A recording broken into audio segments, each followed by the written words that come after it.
Hello, everyone. Thanks for joining us and Happy New Year. Yes, welcome to our first edition of Birmingham Business TV for 2023. You'll notice a third member of our esteemed panel here, Henry Carpenter, producer of the show, editor of Birmingham Business Magazine. Lots of different titles you've got, haven't you? Your dog's body, Carl. But you're going to be our newsreader today, aren't you? I'm going to have a go. I'm going to have a go. Excellent. So be gentle with me. No worries, you're going to have a great time. Absolutely. Well, I mean, we've got some fantastic stuff to come up on the show today. I'm going to be talking to Lord Digby Jones, Baron Digby Jones, whatever, he's got so many different titles, giving us some of his thoughts about everything from the strikes to HS2 and lots more besides. We've got a great panel debate, haven't we, Absolutely. David? We've got a fantastic panel lined up for you talking about the outlook for business in the year 2023. I've got a great interview with Alison Delaney, with Mondo Ram, and quite a number of other fantastic guests that have got on the show today. And lots more besides. And of course, Henry, from your point of view, a lot of the topics we talk about on this show chime with the things that you're putting together for the Birmingham Business Magazine, aren't you? So what have you got coming up in the next one? We've got a special report looking at the issue of trading in skills, which is obviously very pertinent at the moment. We've also got to look at wealth management, and yes, there is a wealth management industry despite these uncertain economic times, but you could argue that never has it been more important. And our cover story is a profile of Phil Riley, arguably the region's most successful radio magnate, and I talked to him about his latest venture, which is Boom Radio, which targets the 60 to 75-year-olds. So you and I, Carl, will be tuning in. Nearly time for us then. Nearly time for us. Davies, you've got a while. Yeah, maybe not all for me. Excellent. We better get the show on the road then, haven't we? Let's meet our first guest.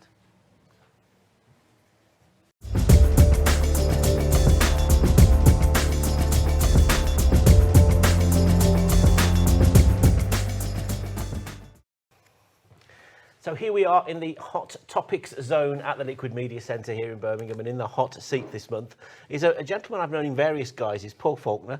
Welcome, sir. Thank you very much. Now, people are going to know you in various different guises, aren't they? So just tell us about the job you're doing now. So now I'm Chief of Staff and Operations for the Richardson family business. So sort of well known here in the West Midlands, of course, going back some time when they famously developed out the Maryhill Shopping Centre. An awful lot of other real estate development has taken place. Some iconic buildings. Oh, massively so. Yeah. I mean, most of Broad Street was done by the family back in the day. Star City, the Fort.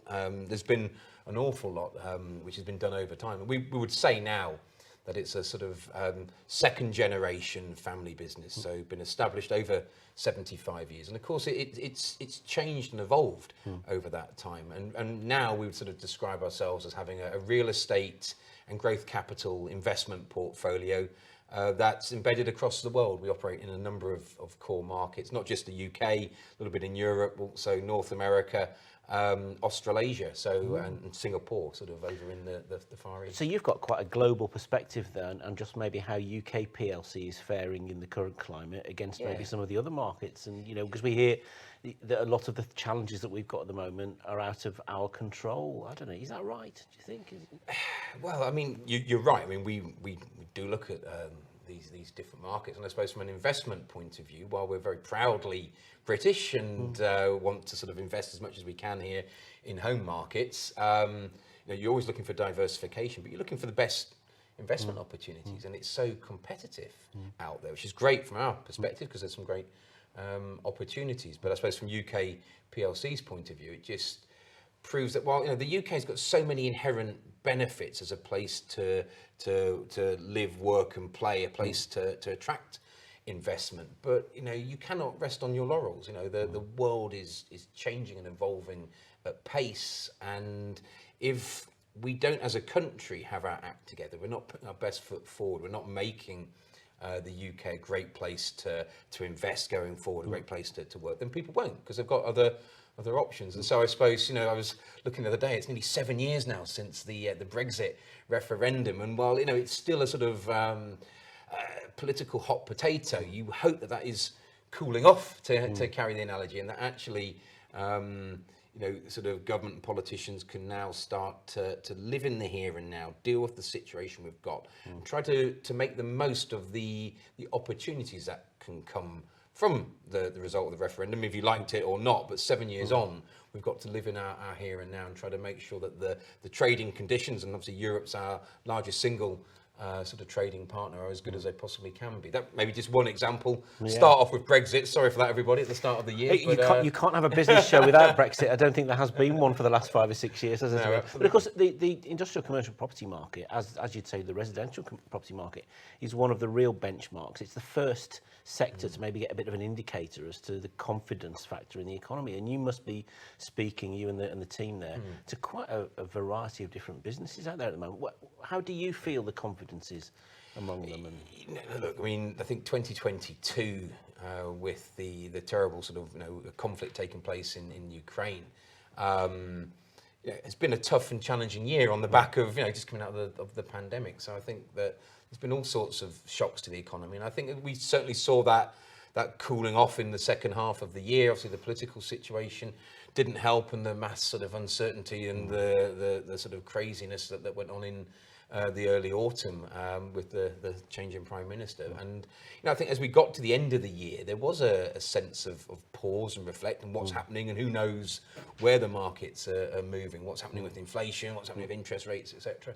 I think sat here now, sort of early part of the new year, there's still going to be challenges. There's still a lot of uncertainty. I don't think anyone's crystal ball tells the future any better than the next person's. But there is a sense that we are going to see inflation start to fall this year. I think that's pretty widely sort of recognised. I think as you look at interest rates, there's a sense as well now that we're probably getting towards a bit of a peak. the peak's not quite as high as we thought it might be at one point. Yeah, and a lot of analysts are saying there may be one, maybe two more rate rises to come in February and March from the bank, but it's going to sort of cap out somewhere around 4.25%, 4.5% maybe, and so people are starting to factor that in as they're looking at pricing of various sort of assets, and I think also look beyond that.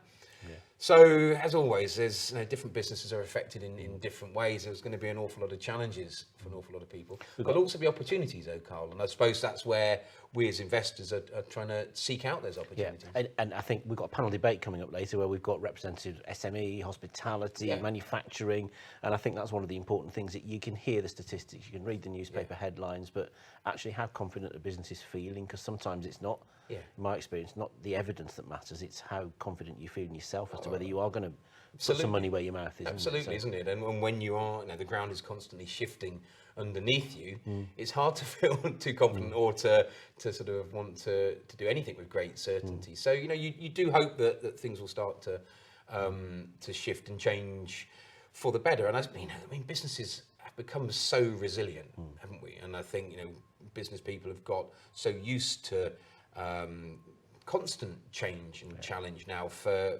even pre-pandemic, and so I don't think anyone expects an easy year or an easy ride, but you figure that business will find a way. It always does. Yeah, and I think that's the thing with COVID. The way people are working now are ways that people thought previously that you couldn't possibly work like that. Where are you on the sort of confidence spectrum then at the moment in terms of how confident are you feeling? Are you a glass half full, glass half empty kind Always glass half full, I think. I think there's an outlook on life. I think you've got to have the right mindset. We've spoken internally about having a resilient mindset and a positive mindset. You've got to be prudent. You've got to be careful. You've got to know where your risks are and try to control what you can. There's going to be an awful lot that you can't control as well. So you try to sort of manage that down. But it is about putting the best foot forward. It is about seeking out those opportunities. I think it's staying alive to opportunity as well.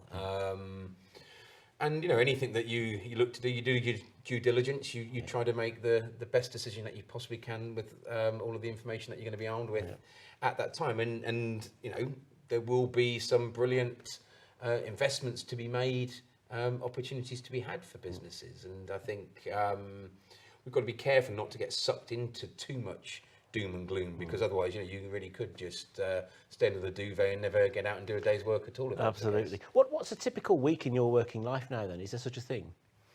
No, I think it's very varied, very diverse, which reflects the varied nature of the business and the different things that the business is involved in. We've got 2 offices here in the UK, one here in the West Midlands, one down in London as well. And so I suppose from a practical point of view, I generally will split my time.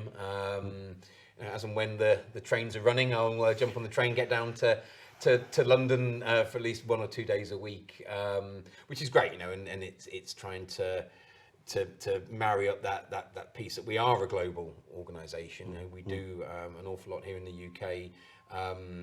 In the northwest, northeast as well. So we've got wide geographical spread. So it's just trying to get out and meet people where you need to be. And I suppose you talked about flexible working. Well, we've all adapted, haven't we? And so it's great to have a home base. It's great to welcome people in. We're very proud of being from the Black Country and love to get guests over there and sort of really reinforce those roots. But equally, you're going to be on the road. And now if you've got your phone, your laptop, you can. If you're Wi-Fiable, you're contactable, and you can get on with your job, don't you? And I think that was, that's definitely going to be one of the one of the few positive legacies, I guess, of what we had to go through with the pandemic was just it accelerated some of these changes in working practice, and you've got to think it's going to make people and businesses more efficient and more effective as well, hopefully.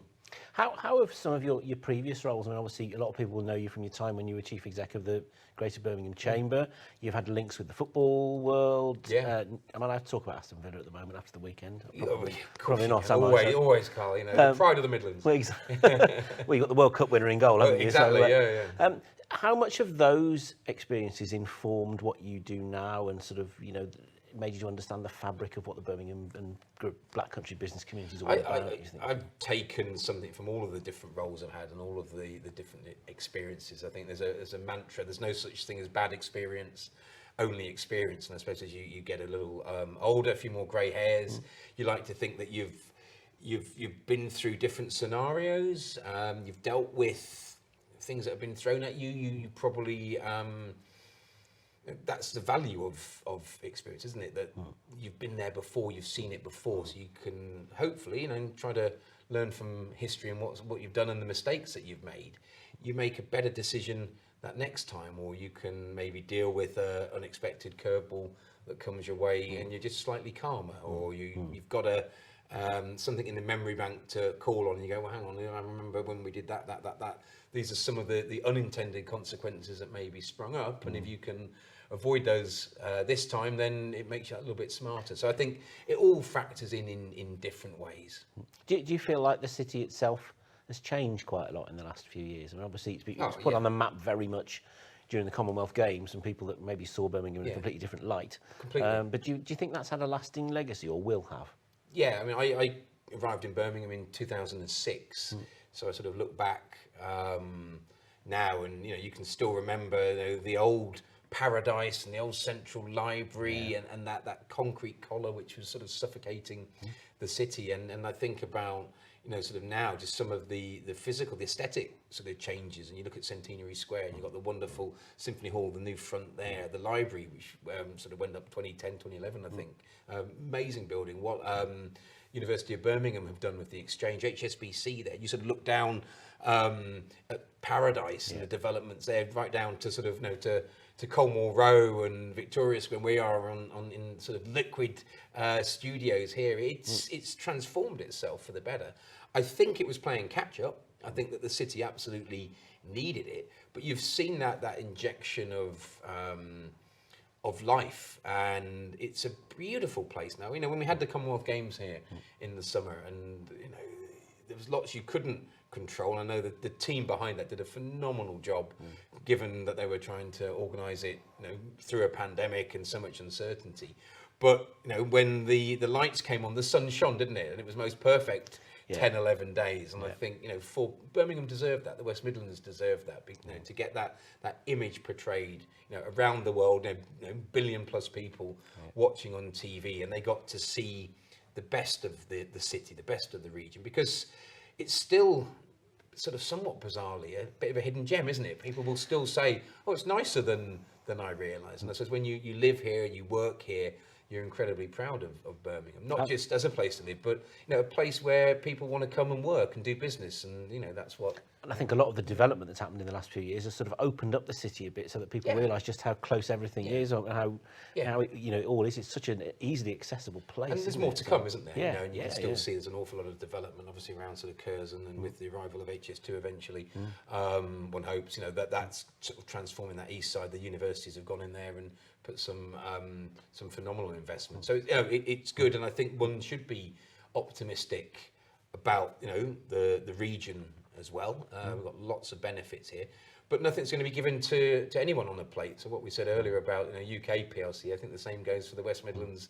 and for businesses in Birmingham. You can't just sort of go to work and expect that results are going to come your way, business is going to come your way. You've got to get out there, work hard, graft, and I suppose from our side as well is to keep your eyes raised and to look beyond just the immediate market and beyond just the domestic market. There's some great opportunities overseas and for businesses who export and the like, and I think that's something which the UK has traditionally done really, really well. And as we come out of this slump, we're going to come out of this recession, I think that getting businesses exporting and taking the best of the West Midlands, the best of Britain, selling it around the world, we know there's an appetite. We just need to make sure businesses have got the support and they get out there and do it. So give me some nuggets, give me some exclusives. What are you guys going to be up to this year? Anything that we need to be looking out for? Any particularly exciting developments on the horizon or anything? Well, I mean, there'll be loads going on, I'm sure.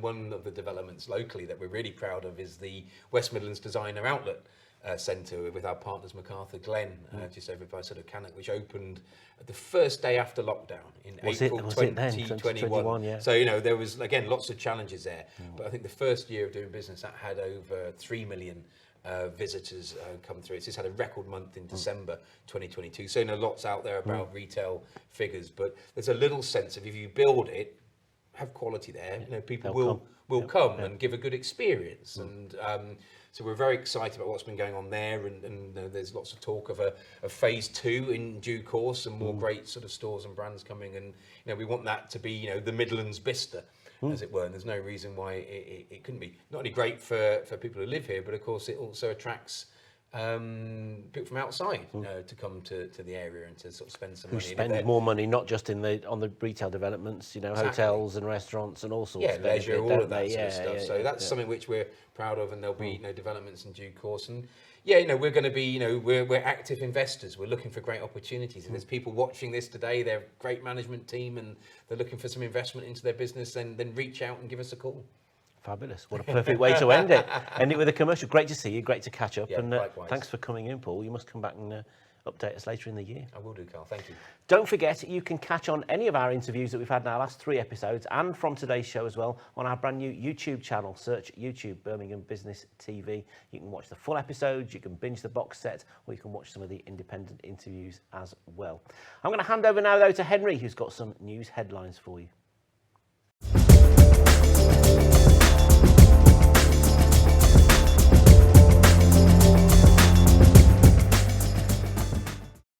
Birmingham's social enterprise company, Miss Macaroon, has celebrated 10 years in business by sealing a deal with the city's Selfridges store. Founder Rosie Ginde tells us, "We've had a really strong start to sales in Selfridges and are hoping to build on this with monthly sampling in the store." A West Midlands provider of high-tech lithium-ion battery stores and R&D facilities has announced its expansion into aerospace and defence. Aldridge-based SJ Jones Containers, which has designed and installed more than 100 battery storage and development projects, announced the move following a 6-figure deal with a leading defence contractor. A £20,000 super clean green machine has been launched by Westside Bid to keep pavements in and around the famous Black Sabbath bench spotless. The Eco City Picker will be regularly operated by environmental and street wardens across Westside, with a special focus on pavements around the Black Sabbath bench, making sure that it's kept sparkling for the thousands of fans who visit. Let's have a look at it.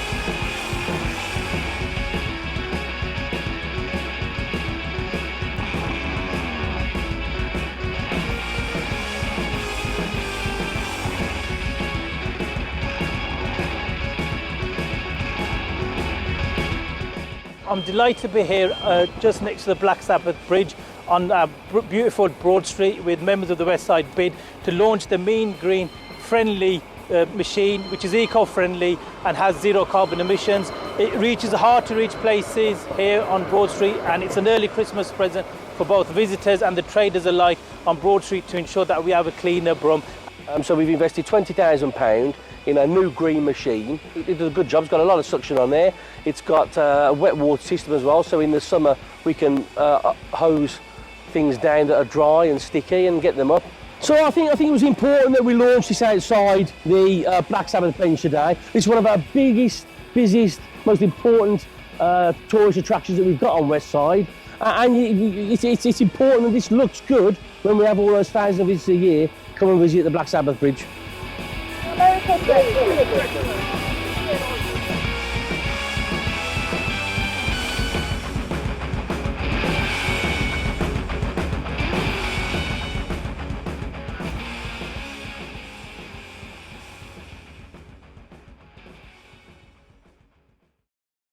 That's all for the time being. I'll be back later with more business news.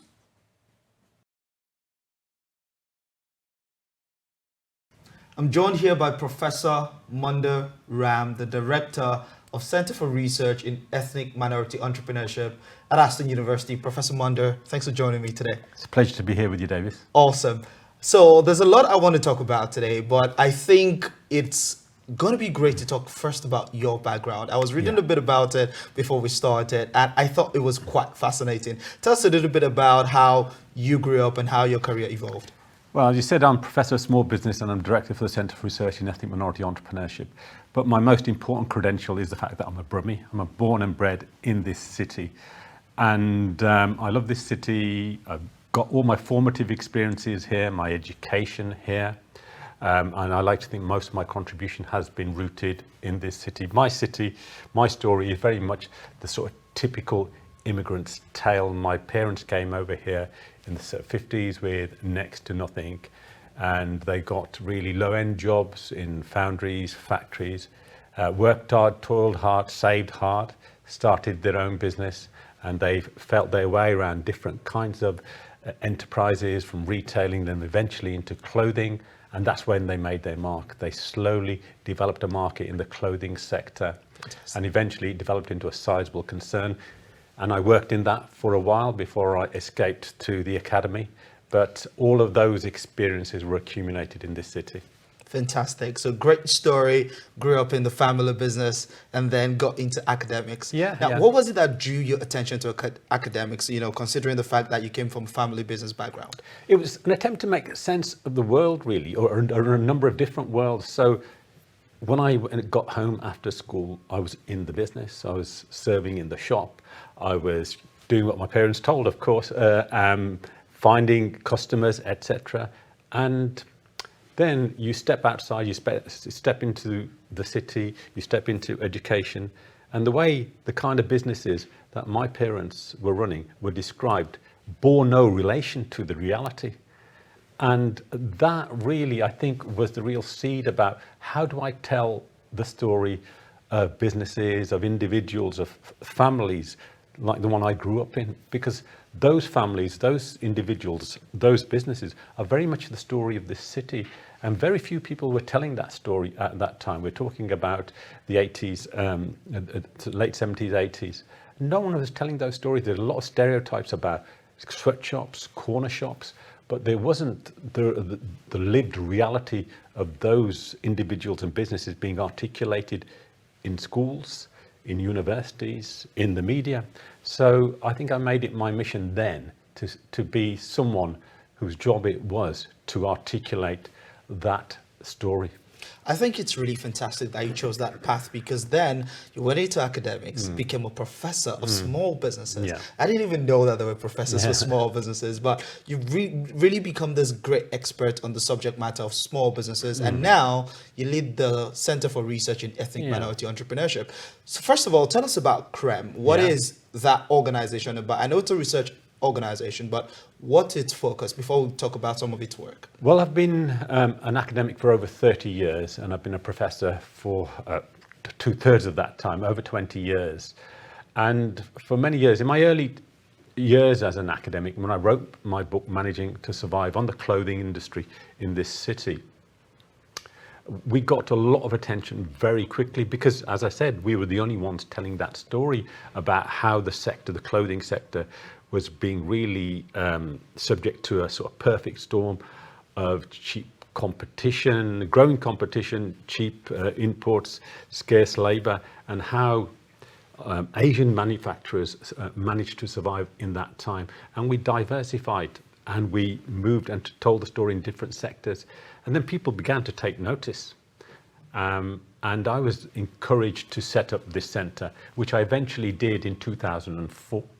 But I was a bit reluctant to set up the centre originally because, like many of us, with people of colour, we don't want to be pigeonholed as people who can only speak on a topic which happens to be race or ethnicity. I think the messages we're conveying are universal messages that are about the human condition, that are about business, that are about enterprise, that are about human flourishing. And often we get pigeonholed as being race experts or ethnic experts. That's only part of our identity. And it's that kind of inclusive vision that I tried to sort of incorporate in my work. And that's why I was initially quite resistant to the idea of setting up an ethnic specific organization. But eventually I could see the case of having the Centre for Research in Ethnic Minority Entrepreneurship, because simply there wasn't mainstream organizations within universities with this particular focus. And so I thought that would be a sensible way of putting this on the map, on the policy map, at the heart of the academy too, as well as in the mainstream public scholarship as well. I think it's really, really important, the work that you've managed to do there, because there's a lot of conversation in today's society around issues surrounding small businesses, ethnic minority businesses and things of that nature.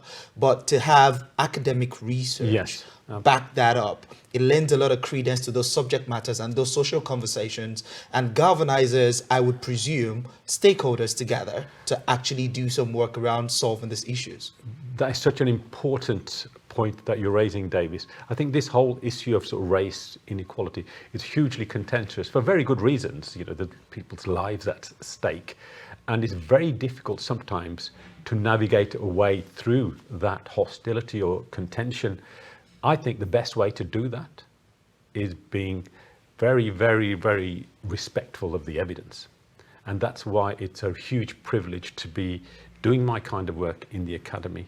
Because yes, we have a commitment to scholarship, we have a commitment to equality, but we have a commitment to the evidence. We follow the evidence. And one of the, I suppose, areas that I'm so pleased with is that so many stakeholders now can see the value of the evidence in terms of the work that they do. I think as a university sector, sometimes academics have been reluctant to work directly with businesses and policy makers, but it's our job to get our message out there. We need to be much more proactive, engaged, and working alongside people like yourself, people in the business support community, business owners, and sharing our insights, sharing our experiences, and drawing from the evidence to improve the practice, whether it's in policy or whether it's the life of an entrepreneur. Absolutely. So getting that message out, the evidence, is a way of cutting through some of the areas of dispute. Fantastic. And it's a real powerful way of making a difference, which unites people. Following the evidence. I think that's really critical. So let's talk about one of the stellar pieces of work that has come out of CREM. I was at the launch last year of the Time to Change report. Now, it's a remarkable report. You led the production of it. I'll let you talk about it. What's the Time to Change report? Why is it important? Well, the Time to Change report was very much a collective effort from my colleagues and I at the centre. Well, I think it's a landmark report. What the Time to Change report does is offer for the first time a compelling, authoritative review of the evidence. The evidence is as good as it gets, drawing on experiences in the States, Canada, Europe, as well as 30 years close interrogation of the work we've done here. But it doesn't stop at just producing the evidence. It then make sense of the evidence in terms of 10 very specific recommendations of what needs to happen next. And those recommendations aren't just our thoughts or our review of the evidence. They've been sense tested with business owners, policymakers, business support professionals before they were published. And now the report has, I suppose, a test of that is the fact that it's been endorsed by the banks on the one hand and black representative groups on the other, and every point in between. So now there's a real consensus on the evidence, but equally there's a consensus around the 10 recommendations. And we think that these recommendations, 10 recommendations, if implemented, will boost the contribution that black and ethnic minority entrepreneurs make from the 25 billion it is now to 100 billion. Absolutely. No one has challenged that figure, and that's based on the latest evidence. And that's a real prize. It's a real prize that should unite all of us. And we, as a UK PLC, I think we've got the business case to really go for it, and we do need to go for it given the challenging times that we live in. But I think, and I'm very passionate about this, that as a region, we should be very optimistic about this, and we should lead this agenda. I totally agree. Couldn't agree more. We can't leave that money on the table. Absolutely. We've got to collaborate. We've got to work together. And I think that the work that was produced in the Time to Change report is very instrumental, because I could speak of a specific case where we took a look at the report, you know, in my role as an access to finance person in the GBS LIP, and we said we could do a lot of work with it, minority businesses here, and help them actually access more capital. And I would presume that a lot of organizations are now taking that stance. Talk to me a bit about the collaborative effort that has gone into the report and the implementation of the recommendations. That's a great question. And so many people have said that already. The reports have been only out for a matter of months, but so many organizations and individuals have said that they've looked at the recommendations and they used them as a catalyst for practical work. So you've done it in your area of access to finance, a big issue.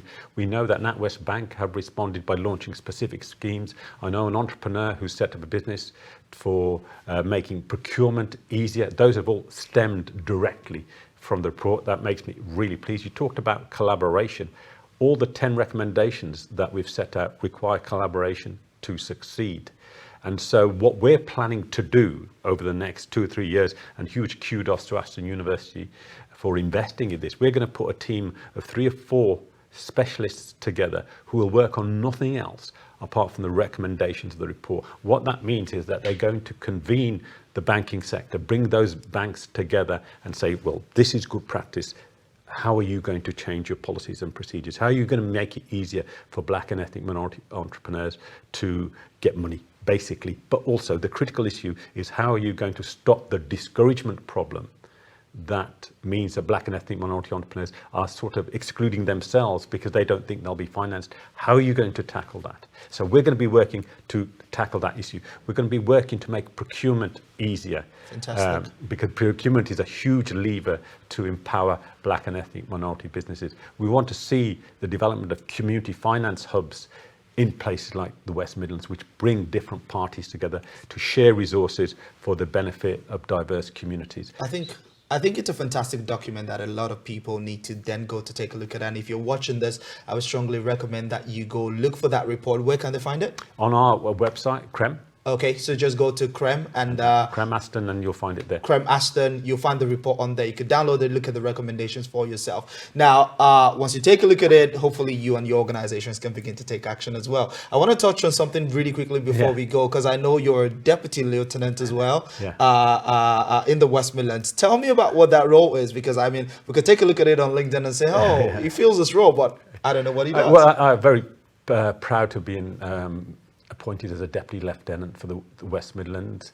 It's supporting the work of the Lord Lieutenant here in this region, Sir John Crabtree.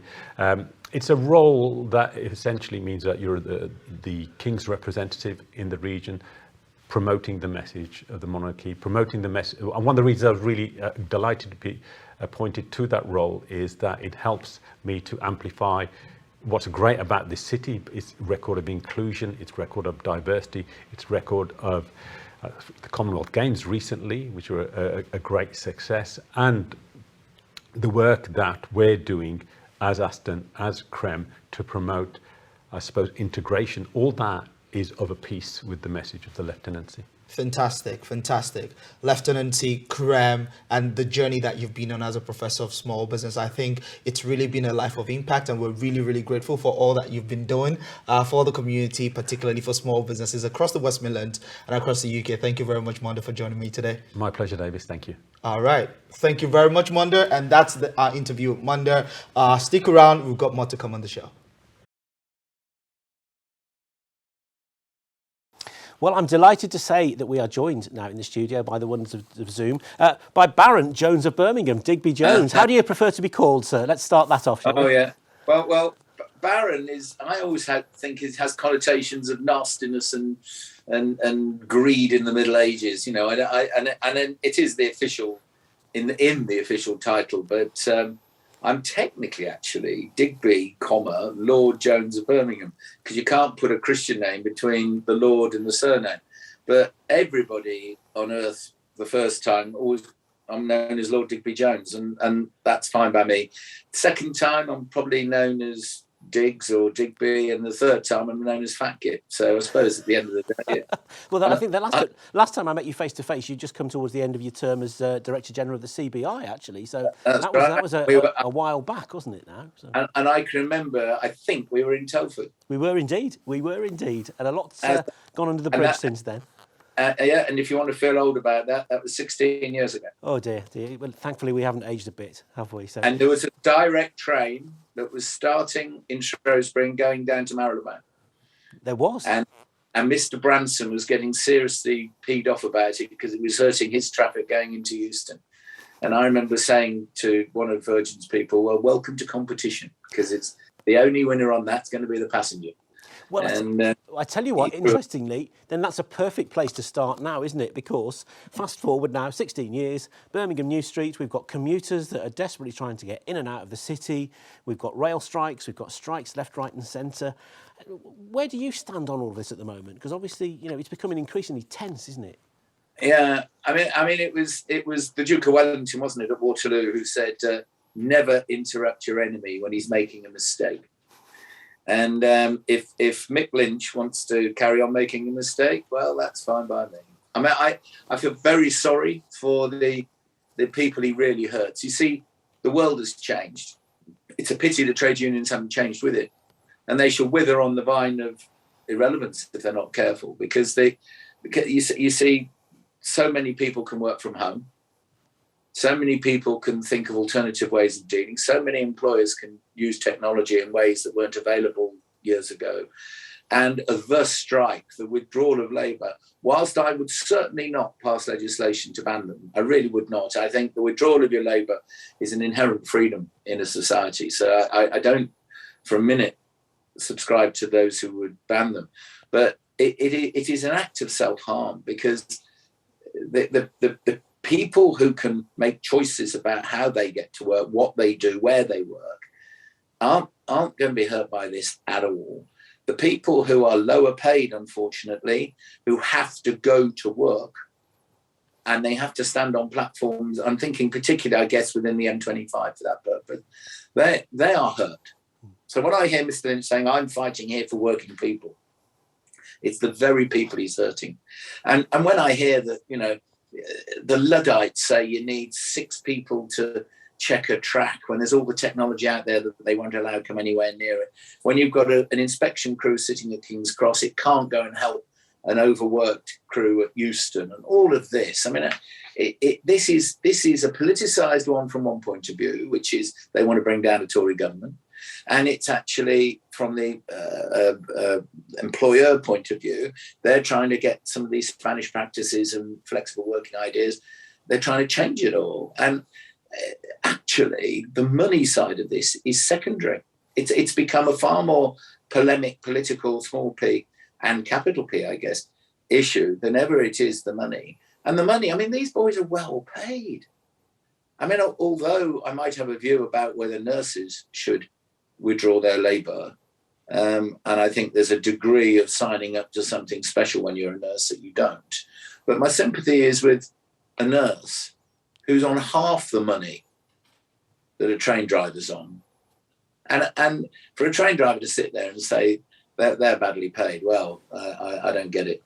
And of course, at the end of the day, if you look at the West Midlands, it is in the hub of the country. It's the crossroads of the nation. And every time you ever put Crossroads down from the Roman legions onwards, you create wealth, because people stop, people change, people move to other places, people experience meetings and ideas. A bit of it flows off and 10% stays with where it is. But also, it's been the same with ports and railways and aircraft forever. And so it matters. If you don't have a quality rail network, the Midlands will suffer because of where it is. And also, as you say, though, the climate has changed, the way we do business, the way we live our lives has changed. And if COVID has shown us one thing, it's shown us that there is not one way of getting about your daily lives. So if there's an obstruction or an obstacle in one way, the British business community finds a way, doesn't it? Well, if you think about it, my friend, you and I are having a quality conversation, and we are hundreds of miles apart. And this would never have been thought of years ago. And I'm sitting in my study, you're sitting in a studio, and it's a quality technological advance. Now, that was accelerated by the whole pandemic issue. Societies changed so much in so many ways. Mankind went about its work in a different way. Politicians had to blend in different. The economies of the Western world went absolutely down the pan. Life has changed, and it's there for the taking of people who get it, understand it, think out the box, and think of other ways of doing things. And there are some damn good quality trade unionists, good quality people, and they don't want to see their jobs wither on the vine of irrelevance, do they? They want to put food in their bellies, a roof over their head, a good future for their kids, just like you and me. And they deserve better, frankly. Talking of one thing which I think was most definitely not irrelevant is the Commonwealth Games from last year. I don't know whether you were sitting in your study hundreds of miles away watching it, or in the city, or a bit of both. But, what we took away from it here is so many people saying, wow, look at this city called Birmingham. Isn't it fantastic? Isn't it energetic? Isn't it beautiful? But, I mean, you and I, we've known this for years, haven't we? Isn't it great that it's out in the public now? Well, you're so right. A wonderful subject to bring up. I mean, I was lucky because when I was made a peer of the realm, and as I said, I don't particularly like the Baron bit, but I quite enjoy the Lord bit. And when I was Lord Jones, and they said, "Where do you want to be from?" and I said, "Birmingham." And they said, "Well, we don't do the big cities," but they wanted me a bit more than I wanted them, I think. So they gave me Birmingham. And why? Because I was born in Kings Heath. My mum was born in Small Heath and grew up in Yardley. My dad was born in Burnley Lane off Ward End. I'm through and through. And we all know God is alive and well and keeping goal for Aston Villa. And he won the goalkeeper, won the World Cup, by the way. And I just sort of throw that in. And you just know I'm a Wolves fan, Digby. You just tried to just stir it up. That's why. That's why I said it. And one day you'll follow a football club. And so don't. And so Birmingham is extremely near and dear to my heart. And I was a lawyer there for 20 years in Edmund Street, opposite the old Eye Hospital, now the Hotel Divan. And then I went to the CBI and the government and all the rest of it. So Birmingham mattered. So when the Commonwealth Games, I mean, I take my hat off to Birmingham, the West Midlands generally, and indeed the government for supporting it. They got the whole thing together and delivered in half the time cities normally do, because it was going to go to Durban, and Durban said they couldn't afford it, and it came to Brum, who said they'd put it on, and God bless them. And I was fortunate enough to be invited to the VIP opening ceremony, and I was so proud. We had a little ceremony, a little reception in the NIA, in the National Indoor Arena, and then we were bussed out to the home of Birchfield Harriers, of course, the womb of so many fabulous athletes over the years, and then saw the opening ceremony, and my heart was going boom, boom, boom, and I was thrilled to bits. My old rival in Birmingham, when I was senior partner of Edwin Ellison, John Crabtree was senior partner of Rag & Co, and he always told me that I was the second best lawyer in Birmingham, and I was told him he was. And of course, the sad thing was he wasn't lying, and I was. And he damn good bloke, and he chaired it, and he delivered it, and he got a knighthood a couple of weeks ago in the New Year's honours list, and I rarely have I seen United so richly deserved. It was fabulous to see. Put Birmingham on the map again, you see. Do you think Birmingham gets the credibility it deserves on all sorts of levels, not just for Commonwealth Games, but for business, for energetic attitude, innovation, for everything? Well, when you think it's the cradle of the Industrial Revolution, innovation was born and raised. And remember what innovation is. Innovation is not invention. Invention is actually making a reality of an idea. Innovation is taking that reality to market. You know, there have been loads of very, very clever inventors who died paupers because it's the innovators that make the money. Steve Jobs is a classic example. You know, at the end of the day, this little darling is made for threepence halfpenny in Vietnam, shall we say? I don't know, but wherever. That's not actually where the money was. The money was in the cleverness of taking all that bit and making you and I be able to press two buttons and get it to work. That's the innovation. Well, you know, the James Watts and the Murdochs, they're the Boltons. They were all Brummies, and they were the innovators.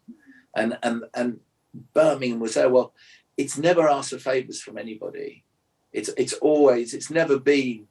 You know, the northern cities, which were fabulous. I mean, they're huge lungs and hearts and pumping out stuff. But at the end of the day, they didn't reinvent themselves quickly enough when the storm clouds of a post-industrial world hit.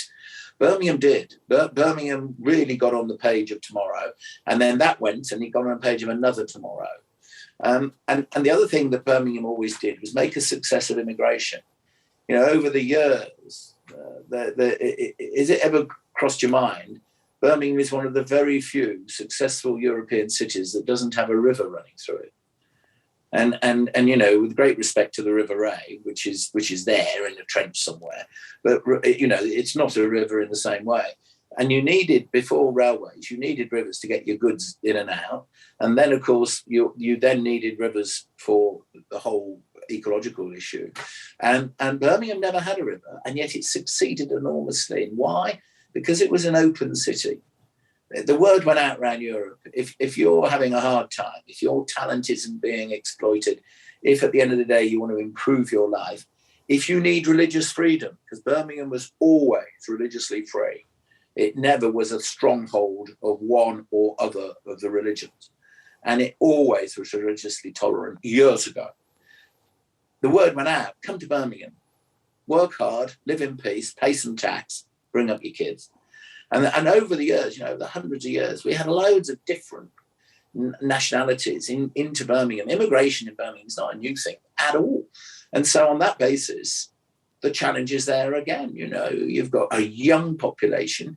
The opening ceremony of the Commonwealth Games showed, you know, it was very proud of its diversity. There were lots and lots of different nationalities in there and everything else.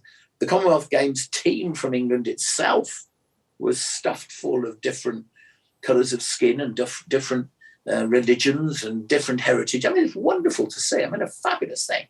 And Brum has always managed to make that happen and do well. And that's one of the big challenges, actually, for the coming time. Its proximity to London never helped, because people, it was quicker and easier to get to London if you needed stuff than if you were in Manchester or Leeds or Liverpool or Newcastle. So it never helped. That never helped. But on the other hand, you were a, may I use the word cheaper, others would say better value for money, alternative to London, which was a good thing. I worry. I'm a fan of HS2. I was just going to ask you where you stand on HS2. What do you think of that? Well, I voted for it in the House of Lords for a different reason to most. I mean, I wouldn't have started it going up to Brum. I mean, I'd have brought it down from Scotland. I'd have started it in Edinburgh or Glasgow and brought it south. And there would have been so much international, national unification conclusion about that. But there again, because that's so obvious and simple, you don't expect politicians to do it, do you? But the upside is we have got to get capacity built in the rail network, because freight waits, because freight doesn't vote and passengers vote. So you always make sure the passengers get there and freight waits. Well, if you suddenly can get something to a place on a truck more easily than you can in a train, you don't go by train. So you've got to get freight onto rail. It's ecologically, it's environmentally sensible. You don't put all these big polluting trucks on the roads in quite the same way. You haven't got the room. We haven't got the capacity. And so HS2 will provide that in many ways. And also, there are some amazing stat, which is that I think it's 70 flights a day leave London's airports and don't cross salt water when they come down. In other words, yeah, it's an amazing stat. I mean, that's bonkers, isn't it? I mean, that's sort of madness. I mean, you should be getting on a train and doing your 300 miles or your 200 miles on land. And those slots at airports should be used to go out into the world, because a slot is a slot. Whether a slot's putting a little plane up to Newcastle, or whether it's putting an A380 to Sydney, Australia, it's still a slot. It's still a takeoff. So if you can get those slots going international and then put this on Speedy Rail, there will be people. Do you know, I'll tell you this, Sydney Opera House is such a wonderful, iconic building. 80% of Sydney didn't want it. They used to say, oh, waste of public money, this is ridiculous, we're all going to vote against it. Massive argument not to have it built. Now, you can't find an Aussie who doesn't think it's an iconic thing and part of Australia. So, I mean, you know, but that's why I would build it. The connectivity for Birmingham into London with it, I'm not so sure, actually. And I think the pandemic has probably exacerbated that situation, because so many people won't use it to go to work anymore because they can work from home. They've changed their working patterns anyway, haven't they? Of course. You talk about politicians as well. Last week we had Rishi Sunak laying out his 5 pledges for 2023, one of which is halving inflation. Where do you stand at the moment in terms of what 2023 is going to be like for businesses in Birmingham? Well, the problem with politicians making forecasts are the public expect them to make forecasts about things over which the politician has no control. And that's politics, but it's a complete waste of time, isn't it? I mean, you only need that madman in Moscow to do something, and inflation will go straight back up through the roof. I mean, inflation is probably tailing off. You know, I don't see it coming down anytime quickly, anytime soon, but I don't think you're going to see it going up anymore now. And I think 2023 will be a year of it levelling off and probably coming down a bit. Everybody's been talking recession up from America through to Germany and back again, and it hasn't happened yet. So the growth is blink and you'll miss it, but we're not yet down in the depths of recession, and we've still, got quite a buoyant labour market. Most people watching this won't be able to get hold of quality, skilled people in their workplace. And usually in a recession, it's completely the opposite to that, isn't it? So you're so right. Yeah.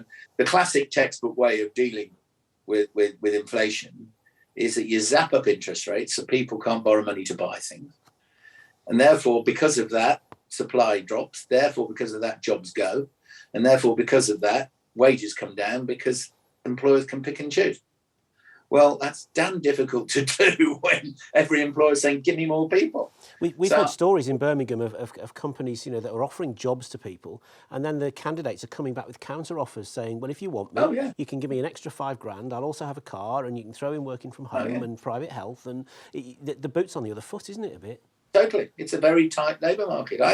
I'm chairman of 5 different companies all over the country, and 2 of them are in the West Midlands, and I can tell you now, unless you're offering work from home, as you just said, the list, you haven't got a chance. Well, that's not typical recession territory. That's not typical central bank using interest rates as a tool to deal with inflation. It's an unusual situation. And if you were interviewing me today in Chicago or in the Ruhr or in Lyon, it would be the same issue. This is not a British issue. So, Sunak is offering things there over which he has no control. Where he does have control is some firm management of this industrial unrest. And the last thing he must do is give in. He really must not give in, because it's not about actually, they are seeking, I don't think the nurses are politicising it, to be fair, but I think most of them are, the others are politicising it. But the issue is about, you can afford a pay rise if you can pay for it out of productivity enhancement. So I could give you an extra X% if you can produce X% plus a little bit, or at least the same X%. In other words, you're not going to inflate. You're not going to be inflationary because you're going to pay for it out of enhanced productivity. Well, if you can't do that, the public sector is a classic example of where you can't do that with unless you agree to flexible working practices. Therefore, you can do that. Mr. Lynch, yes. Ding dong. Well, if you can, then two things should happen. You should get the pay rise. You should get a share of the money that you create. But secondly, you won't be inflationary in your pay. But if you're just going to say, oh, no, I'm not going to, I just want money. I'm not going to do all that. It's the economics of the madhouse. So the government must not give in. He has control of that. I think he also has control of some draconian stuff in the NHS to get rid of this appalling waiting list. And that, I know that politically this will be red rag to a bull, or that's the wrong colour to use for this, but you've got to get the private sector engaged in the NHS for delivery. Not for people to make more money, not for it to be privatised. Leave it in the government's hands. There's no politics in this, but get the private sector in and help and move it forward and get it done. Because actually, and it was a Labour Prime Minister who said this, it was Blair who said this was no Tory speak, when he said, what actually matters is what works. And you've got somebody waiting on the waiting list for some operation, and they really don't give a damn whether it's private sector, public sector, or what it is going to give them their operation. They want an operation, don't they? And they don't want to pay for it, which is absolutely right. Absolutely. So as long as those two things happen, they get their operation, and it's not free. It just means who pays for it. But nevertheless, it is free to them. If those two things happen, does it matter who actually employed the person who was wielding the life or holding the mask or changing the sheet? It's beyond belief the way they institutionalise and politicise what should be the basic delivery of a social service. So Sunak could do that one. I think the other thing Sunak could do is the small boats immigration. I think that will be a real game changer in the election in 2 or 3 years' time. The nation, and especially those red wall seats, a lot of them are in Birmingham, by the way, a lot in the West Midlands, of these red wall seats that went Tory for the first time in 2019, and some of it was Brexit, some of it was they didn't want Corbyn, but quite a bit of it was, what are you going to do about all this not quality immigration that Birmingham needs that we spoke of earlier, but the illegal immigration that's coming in and they're being put up in hotels. And what are you going to do about that? He can do things about that. And I think at the end of the day, it calls for some pretty serious stuff. It calls for people to be unpopular. But politicians, if they actually are seeking personal popularity, they're in the wrong game. Well, I was just going to say, they're not here to be popular, are they? They're here to do what's right for the people. I've got to ask you one more question, Digby, because I'm conscious of the time. Wearing whichever of your hats, whether it's businessman, baron, man with a comma in his title, whatever it is, if there's one thing that you would like to bang the drum about and say, do this year for the sake of improving life for the business community in Birmingham, what would you do? I'm going to answer it two ways. I'm going to say what for Birmingham, because that was your specific question, and then I'll do one on the rest. I would say I'd love Birmingham to be the first city in Britain where every able-bodied woman and man, regardless of their religion or their creed or anything, could read, write and count. I think to come out of school, to come out of a scholastic experience and still be unable to read, write and count is a disgrace. And we have a young population. And in a world where we're post-industrial, in a world where there's not much work for unskilled people anymore. And if there is, you're at the whim because you're paid not a lot of money. Well, if you can read, write and count, at least you're on the way to having a skill. And I think Birmingham got this reputation, in the jewellery quarter of the 1800s, where the canals started, which were skilled things. They're absolutely skilled in how they navigated these. Well, that's where the word navvy came from. They navigated these things. And the railways, and you move into the motor industry. Every single time it needed skilled people. And so for Birmingham, I would say there's not a businesswoman or a businessman watching this thinking, he's right. There's every single businesswoman and businessman will be thinking, yes, he's right. There's not one who isn't, because they can't get enough skilled people. And if I could just answer it the second way, which is for the nation, I just think everybody should calm down. I just think if all Sunak delivered for a year for business was boring, predictable stability, where you woke up in the morning and life, the business environment, was much the same as it was when you went to bed last night. If you could just have that for a year and everybody just calm down, then you can get on with investing. Then you can get on with taking the risk. Then you can get on with asking everybody to put in a bit, because they're going to get more out at the end of the day. And I think Britain, it had a dreadful 2022. Everything from losing this fabulous woman who is our queen, all the way down to the strikes and Ukraine, pandemic. It was not a clever year. And of course, emotions run high. And of course, people feel hard done by, and rightly too. I mean, there are a lot of these people on strike who are finding it difficult and all of that. And there's loads of people, by the way, in the private sector who don't get inflation-proof pensions, who don't even get a pay rise this year, let alone 9%, who are working their whatsits off to make sure that they keep their job. The private sector develops and produces the profits which pay the tax and employ the people. And the public sector should just remember that sometimes. But what private sector needs to survive to do this is stability, boring, predictable stability. And if British business could have that, and Birmingham could skid its feet, then I'll tell you what, we'll bring home the bacon. That we really will. I agree with you wholeheartedly, Digby. Let's not get too boring though, because we still want things to talk about on Birmingham Business TV for the rest of the year. But thank you so much for your time. It's great to catch up. We must make sure we don't leave it 16 years next time. No, could I just say, I think your whole initiative, what the programme's about, what you're trying to achieve, is so important. And when I was Director General of the CBI, I used to go on about, why don't we have more business media specialities? Why don't we have more people caring regionally? Why don't we actually push the message out? And you're doing it all, my friend. And I applaud you, and I wish you a wonderful new year. Thank you very much. It's a pleasure to catch up with you as ever. Thank you, Digby. Cheers. Thank you. Bye-bye. Cheers.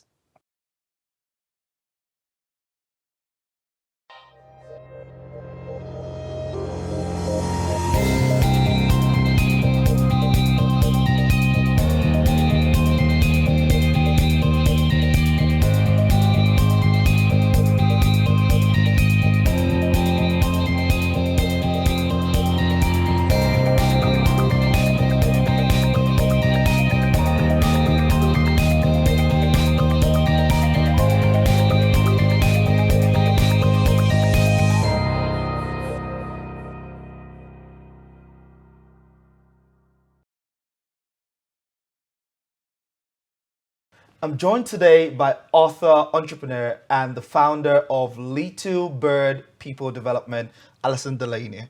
Alison, thanks for joining me today. Thank you for having me. Awesome. I want to talk to you about a lot of things today, because I know that you've got tremendous expertise in the education space, in people development, but you've also got a very interesting background. Talk to me about that.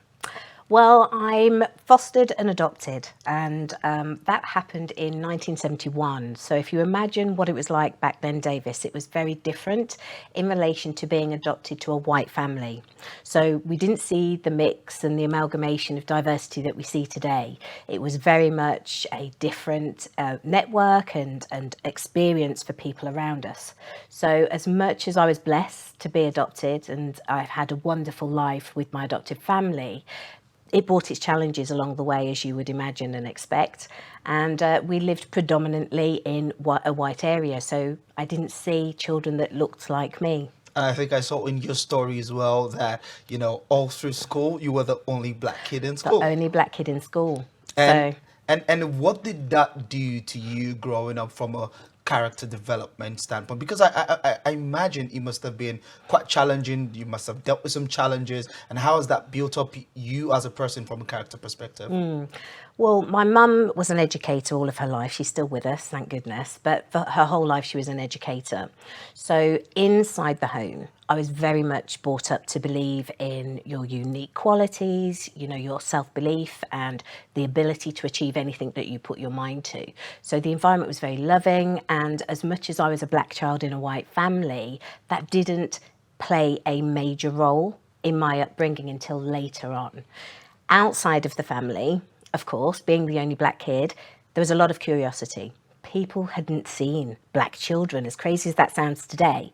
It was just the case in the 70s. So there'd be lots of questions and you know, advances that would be inappropriate, like touching my hair or, you know, rubbing my skin to see if the colour would come off. So as a young child growing up in that environment where you could see that wasn't happening to your counterparts, of course it rose challenges and questions. But because we had such a loving environment at home and my mum was an educator, she was able to steer me in a really effective way through that part of my journey. That is quite interesting, and it goes again to show the importance of having very supportive and understanding parents, particularly when the parents take the time to instill the confidence in you as a kid. And you've since gone on to have this remarkable career, which is then culminated in you founding, you know, Little Bird People Development. First of all, tell me the inspiration behind the name. The name. So as I was growing up, my mum always said I was intrigued by birds. And I'd ask her the question, you know, where have they been? What would they tell us if they could speak? And so that's always been a trait of mine. I liked the fact that they were free and they could go anywhere and they didn't answer to anyone, which is kind of how I live my life now as well, Dave, if I'm honest. But through my life, birds have always played a strong element of sort of my focus and my drive. So when I was around sort of 14, a really inspirational book that I came across was I Know Why the Caged Bird Sings by Maya Angelou, which was incredibly impactful at that time of my life as well. And then when I was pregnant, a robin would land in my garden pretty much every day. And so my daughter is called Robin. And so my business is my legacy to my daughter, hence it being Little Bird. Fantastic. What a remarkable story behind the name. Now let's talk about the business itself. What does the company do? So Little Bird People Development essentially focuses on change management and particularly around cultural and behavioural change.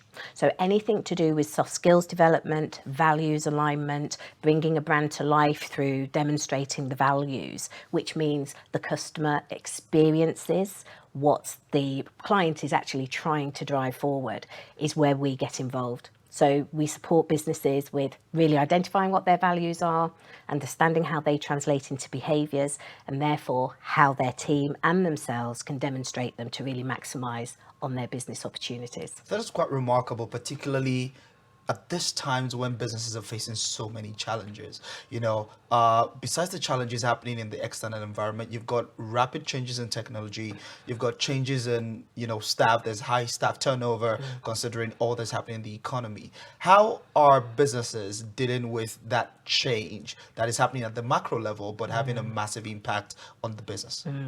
There's very much an understanding now that people really are the biggest asset that you have. Where we'd used the language previously, the investment wasn't necessarily reflective of the statement. Whereas now, you know, we're getting the ethos of quiet quitting, which is absolutely about staff engagement and them not feeling valued or heard, or that they're really being given the best opportunities in their employment. And of course, what they're doing is saying, well, I control that now, and they'll go. You know, and so organisations now recognise it's no longer the employee being grateful for the job. They have to step up and create an opportunity that the employee value stream needs. And so it's more of a partnership than an employee-employer environment now. Yeah, I mean, we're seeing that change happen all across board, and it's quite remarkable as well how, you know, employee-related issues and matters have sort of dominated conversations around the business space, and rightfully so. And we're grateful that that is happening because it's drawn a lot of attention to the issues that, you know, 5 years ago, 10 years ago, we weren't paying attention to, but were really, really affecting people. It's quite remarkable as well that that has come to the fore. The other question I want to ask you, though, is on the employee side. So Considering all that's happened and the new normal, as we like to call it, what changes have you seen in terms of how people work and how people control their own personal development as employees? Yeah, so there's definitely been a focus on owning your personal development, but also your well-being and mental health. And of course, the hybrid working now from home and in offices, or globally, however you are set up as a business, is essential that the individuals own their space and they are accountable, they take ownership and understand the elements that they play to the profitability of an organisation. Now, again, previously we would see heavy levels of parent-child ego states in organisations, so employees waiting for permission, seeking out elements of building their confidence rather than just moving forward and being proactive and bringing the skills to the table that we know they have, and that's really where we work. So we work very much in adult ego states. You own your life outside of a work environment. So we want you to bring those skills and that confidence into the workplace. It's a different way of working. It's a different way of working. It really is. And they, what we see is people prefer that way of working because you're treated like an adult. Everybody wants that. But equally, you have a greater control of your outcome, your career prospects when you own that. So an example would be, the out-of-date performance management, where, typically an employee would turn up and the manager would tell them their objectives and they'd agree. They'd go in a drawer until another 6 months, and they haven't necessarily discussed them. It's gone, it's out of date. This is where the individual can really take control. What is it that you want from your career in this organisation? Shape it. Go to them and talk about it, but also understand you have to invest in that. Absolutely. It's not just going to be given to you. Absolutely. And on the employer side, because we're talking about investment, for, small, medium-sized companies that are thinking, yes, I've got to invest in people. On the one hand, entrepreneurs think I've got to invest in people to help retention and because it's just a better way of doing things. But on the flip side, they think, but what if they leave? How should employers navigate that two-sided conversation in their minds around, yes, I need to give my all into my people, commit resources to them, invest in them, help them develop, but also, you can hold on too tightly because, how do you navigate those two things? Absolutely. I mean, there's a couple of ways of looking at that, aren't there? Keep your people, don't invest in them. But actually, what's the impact on your business with underskilled and underdeveloped individuals? Or invest in them and create an environment where they want to stay and they will thrive and be far more productive for your organisation. And all of our businesses now are looking at culture.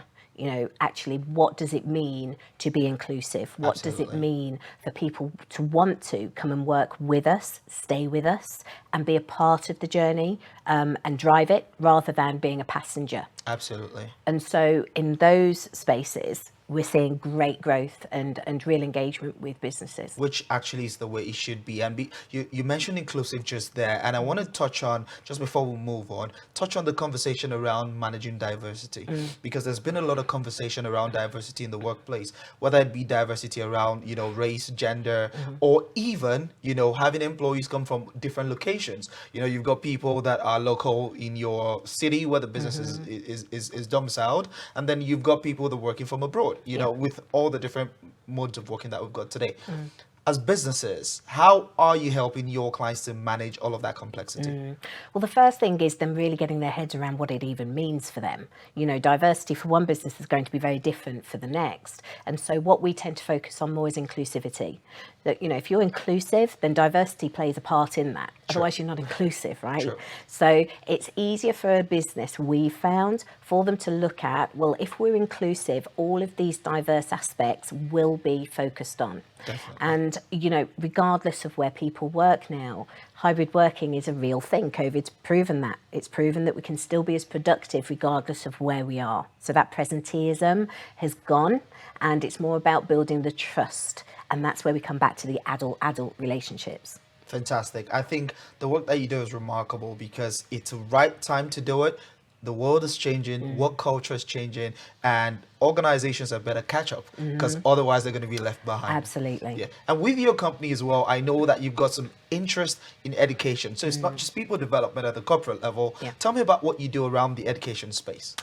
So when we were working with adults, and we do a lot of values-based executive coaching, the trend and the pattern that inevitably comes up is the limiting beliefs were embedded in childhood.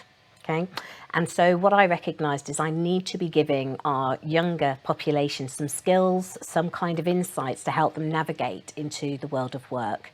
And so that's when we started to explore education.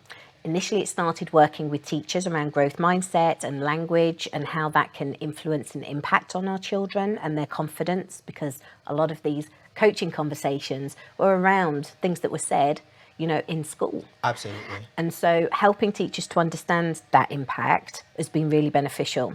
But whilst working in that space, it was really apparent that the children were showing an interest as well. And I'm talking primary school here. Oh, wow. And so I thought, let me see whether or not what we do actually translates to primary school children. And absolutely it did. And, you know, we started working with primary schools and teachers around aspirations, you know, building self-belief and confidence and resilience, and more recently around financial well-being as well, because we know the impact that, you know, financial wealth has. And so Little Chicks Life Lessons, which is what our education programme is called, was established back in sort of 2016 and has been growing, you know, organically initially, but over the last 2 years has really sort of I think taken I saw off. somewhere that you've supported about 12,000 kids. Yes. Wow. To date, 31 schools, approximately 30,000 books have been delivered in those schools. And one of the things I was really passionate about, because I was a big reader as a child, because that's where I could escape, right? That's where I could be whoever I wanted to be. And I know how valuable that was for me as a child. And I was horrified to understand that less than 1 in 5 children own a book of their own at home, which became really evident when COVID hit and we saw the literacy abilities drop because they didn't have the resources. So Little Chicks Life Lessons provides 3 books for children. So every child gets these books Are along these books with that you offered? Yes, so I've written these books, and initially it was just a way of ensuring that the child could hold on to the lessons that we'd been going through with them in the workshops. But as we've grown, we've recognised actually this is a really integral part of the programme. And so there's 3 books. The first book is Little Chick Has Lunch on the Moon, which is about dreams and aspirations. The second book is Little Chick Finds His First Best Friend, which is about learning who we are as unique individuals and what friendship means. And the third book is Little Chick's Nest Egg, which is about financial well-being, learning how to save. Interesting. Based on this thing you said, I think maybe even some adults should go read. Absolutely. Fantastic. It's quite a remarkable thing there. And where are the schools located that you work with? So the schools are national, but the majority of them are in the West Midlands. And the wonderful thing about the programme is that it's supported by corporate sponsorships. So when we think about ESG agendas, so environment, social, governance, that organisations are now having to be able to validate how they're giving back to the community and supporting sort of the economy in that way. It's a great way for them to be able to support their local communities with education and children, but also building that pipeline. So, you know, we talk a lot about the skills gap. And when we talk about the skills gap, our default tends to be university students and college students. Absolutely. Well, actually, we need to be building that pipeline a lot earlier. It's a short-term view. And so with the Little Chicks Life Lessons programme, what we're starting to do is already build those skills and lessons, life lessons for our children. But because the organisation sponsor them, they can get involved. Absolutely. So they can come in and they can start talking to the children about the roles that they have in their own businesses. The children can see how to get from A to B. And even understand all those different roles and professions and career channels? Absolutely. So, you know, you're building your pipeline from classroom to boardroom. And when we think about the skills gap, you're only talking sort of 7 years. If you think about primary school. And so, you know, that comes around like that, as we know. So forward planning, effective strategic planning is really important. And so we're really looking for more organisations to get involved with sponsorships and, you know, really help to demonstrate that social impact. And on that note, I want you to lean more as well into you know, your next step as a company, the next set of aspirations. What are you looking to accomplish? So this year, because it's 2023, we want to impact an additional 20,023 individuals across our schools. Fantastic goal. And we have 25 primary schools on our waiting list, and that waiting list is building all of the time, predominantly in the West Midlands. So, you know, if businesses are looking to support in their local area, they can definitely get in touch with us, and we can make that happen. After 2023, so from 2024, over the next 5 years, we want to impact 250,000 individuals globally. So we already touch base in South Africa. There's a number of schools that we've supported there, but we want to grow that network and really have the children understand on a much bigger scale how they impact the world, not just their local areas. Fantastic. These are very, very important goals, because the more people we reach, the more this impact message is delivered, and the more we see the knock-on effect of those things on our economy, generally speaking. Absolutely. This is a lot that you do. What inspires you? What drives you? So I have a daughter, Robin, and I have a granddaughter, Amelia. And now Amelia's 5 years old. She loves Little Chick. She loves all of the characters in the books. She was thrilled that I was going to be talking about Little Chick today. Awesome. And, you know, the stories are much bigger than, you know, an illustrated picture book, which are beautiful. My illustrator, Stu Perry, is incredible. But they're much bigger than that. They are life lessons. They are about how we support the next generation to thrive and what's possible. And so every day when I wake up and I see my daughter and I see my granddaughter, ultimately that's my driver, because I'm trying to create a better opportunity for them when I'm not here. They are my legacy, and they deserve a great legacy to continue to drive forward. They definitely do deserve that, and what a fantastic legacy it is that you've built. Thank you so much for joining me on the show today. Thank you, Dave. It's been great. Awesome. Thank you very much. And we've got Sarfraz Ali coming up. Carl is going to be speaking to him and talking about some very interesting stuff. So don't go anywhere. We're coming right back.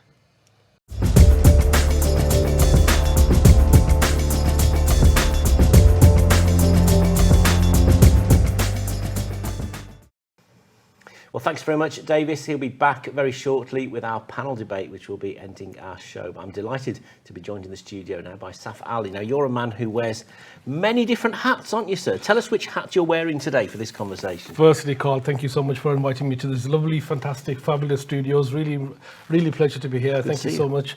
I'm Saf. You know, however you want to say it, Sarfraz, but I'm here with my hat as the CEO, founder of Pathway Group, an organisation that's been going for 22 years. I'm lucky, proud to be a founder, and proud to be working with a team in terms of changing lives through skills and work, and we've been doing that, as I said, for 22 years. Birmingham-based organisation, but working nationally. So tell us how it came about then, and your background leading up to that. As I said, 22 years. I started off really by accident. You know, I didn't have a plan to be any type of entrepreneur or run any type of business. My thing at the time was really banking and financial services, and I was working in that particular sector. In Birmingham? In Birmingham, I was working for a Birmingham-based organisation called Botanic Assurance, used to sponsor the cricket and so forth many years ago. And my work was predominantly working in terms of getting people compensation with all the mis-selling that was going on, and working in that sector for a while. My degree was in banking and financial services, and by accident, really, I got involved in the community sector and the further education sector, because I wanted to sort of develop my career as well, but also at the same time give back. So for me, it was a win-win in terms of getting involved with community projects. It looked good on the CV, but also a way of developing my skills and hopefully giving back. And from that, I looked at getting an opportunity in terms of working in skills, working with local colleges. Hall Green College now has changed its name a number of times, now known as South Birmingham City and South Birmingham College, and I started off in terms of doing community outreach work, being a member of a committee advisory in terms of the Board of Governors, and from that looked at the opportunities that were in that sector, and for about 7-8 years did it on a part-time basis, and then I sort of thought this could be something much bigger, and I need to sort of full-time focus and devote all my time on it. So you have to take the leap. Yeah, so I took the plunge and decided that, you know, I need to take it a little bit more serious. There's a lot of opportunities there. Government was introducing something called Train to Gain, which was getting people into employment. NVQs were big in terms of getting people in terms of upskilling people, particularly level two NVQs. And I thought, this is a fantastic opportunity, and if I don't do it now, I'll never do it. So took the plunge and really grown the team and grown the business really since then. And has it grown and gone in the direction that you probably thought it would when you started it now, or has it gone differently? Carl, the whole sector has changed and evolves with government funding is one of those things that, you know, priorities change, focus changes, and really to a certain level we've had to evolve as an organisation. We've been known as an ESOL provider, which is English skills for predominantly for speakers of other languages. We've done that for a while. We did numeracy literacy skills. We did work in the health and social care sector, and we're now sort of focused in terms of getting people into work, working with the job centres, getting them into long-term sustainable employment, and upskilling, reskilling individuals. So we've evolved in terms of the sector, but predominantly it's been in the skills and employability sector. So is that adult education then, or is it young people, or is it, you know, what's the breakdown? It's post 16, so it is further education, it's adult education. Most of our work is level 3 qualifications, which is probably the biggest impact that can make to somebody's career in terms of having a level 3 qualification. It takes you away from sort of the national minimum wage into something more skilled, which is what we tend to focus on. We also work with people who've been long-term unemployed, and those are individuals who may have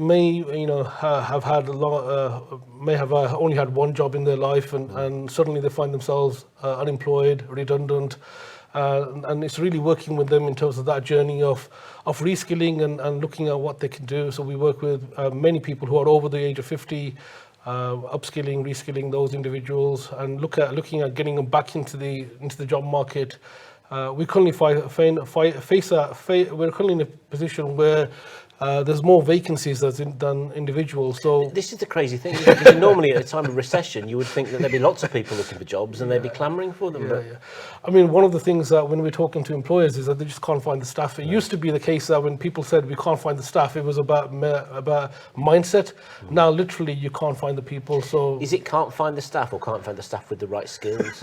Now it's can't find the staff. There's just not enough people out there looking for work. You know, we've lost so many individuals through the lockdown, the COVID period.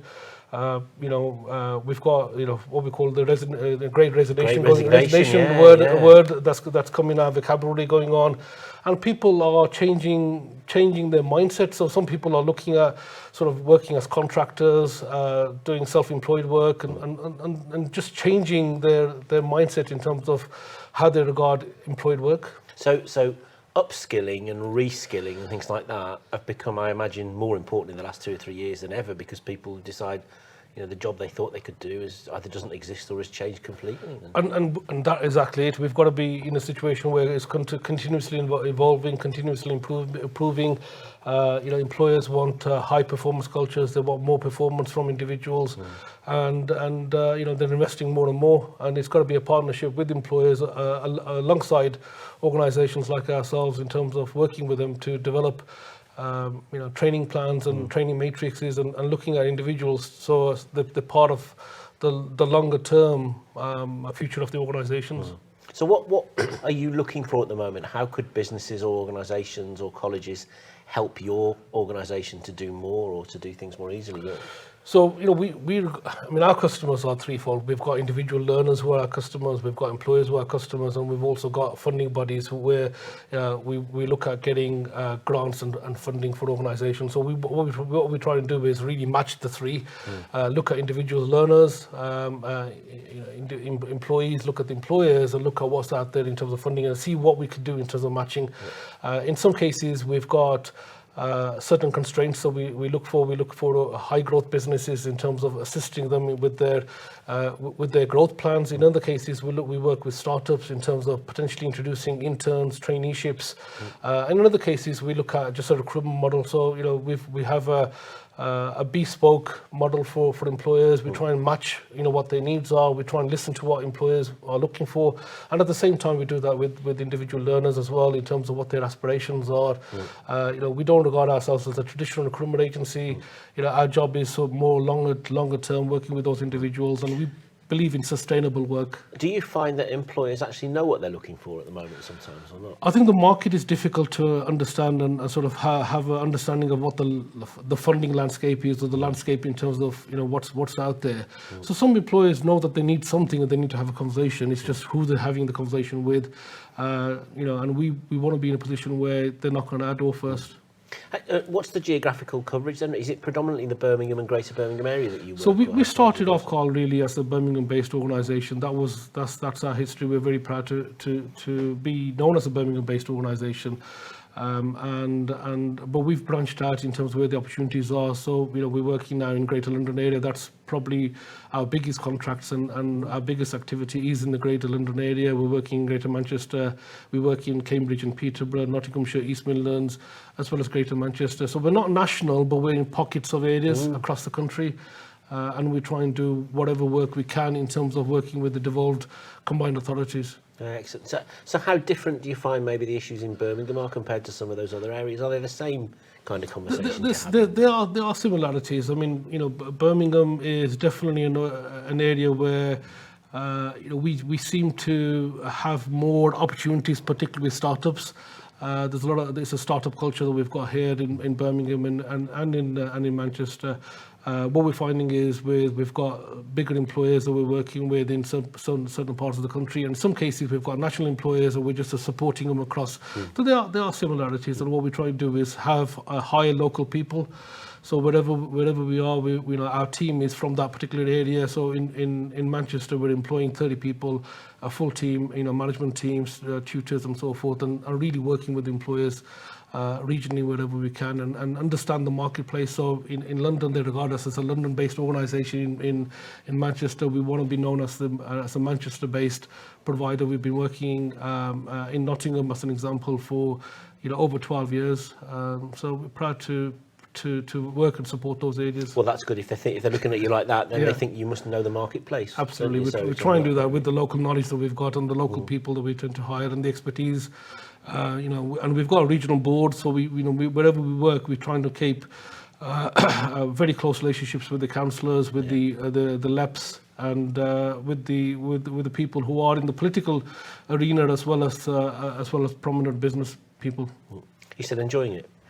I'm loving it at the moment, honestly, Carl. It's there's more and more opportunities, and the best thing is really when you see people who appreciate what we've done and the difference that we make, and I believe in making that meaningful difference. And each day is a challenge, and each day is a new day, and that's the best thing about it, really. What are some of the big challenges for 2023, do you think? I mean, have people got a grasp of the possibilities of apprenticeships, for example, to try and solve some of these skill shortages? I think there's still a misunderstanding of what apprenticeships are. And that's probably been one of our biggest challenges. I mean, more and more people still think apprenticeships are for younger people. They're not necessarily the case. More and more people still think it's about blue-collar jobs. Again, absolutely not the case at all. So there's a whole rebranding and understanding of exercise in terms of apprenticeships, where we've been involved with the Multicultural Apprenticeship Awards now for a number of years. Started off. You founded that? Yeah, we founded that. Yes, that's exactly right, and that's been going for 7 years. So one of our biggest things is putting the message out in terms of what apprenticeships are and getting the true value of apprenticeships, and having employers invest in the longer term. In some cases, we have employers knocking on that door because they want quick, cheap labour, and that's not necessarily the case. And it's that mindset of employers, and not every employer is the same. And we've got to work with them and support them, which is what we've been doing.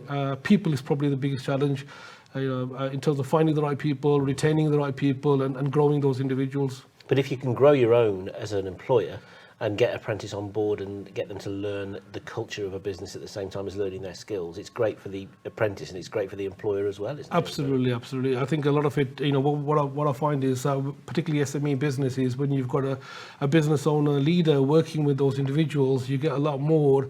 Particularly the employer is invested in the individual, and you sort of have a more of a mentorship relationship, and I think that's one of the biggest ways in terms of an individual being more loyal and also growing with the organisation. Yeah. So if there's businesses listening to this out there, what would your appeal to them be? What can they do to help you, to engage with you? I think the first thing is look at what, have a sort of a deep conversation with yourself in terms of where your business is growing. Try to have an understanding of, the journey that you want to be on, and really look at who can support you on that journey. Yes, definitely a skills provider is there. People talk to their accountants, sometimes, financial advisors and accountants, but I want them to also consider the skills and the employability and how, and because it is a predominantly where most businesses are people businesses, and want them to consider the people angle as well as the financial angle and all the other sort of compliance angles as well, and have that as part of their framework for thinking and planning for the future.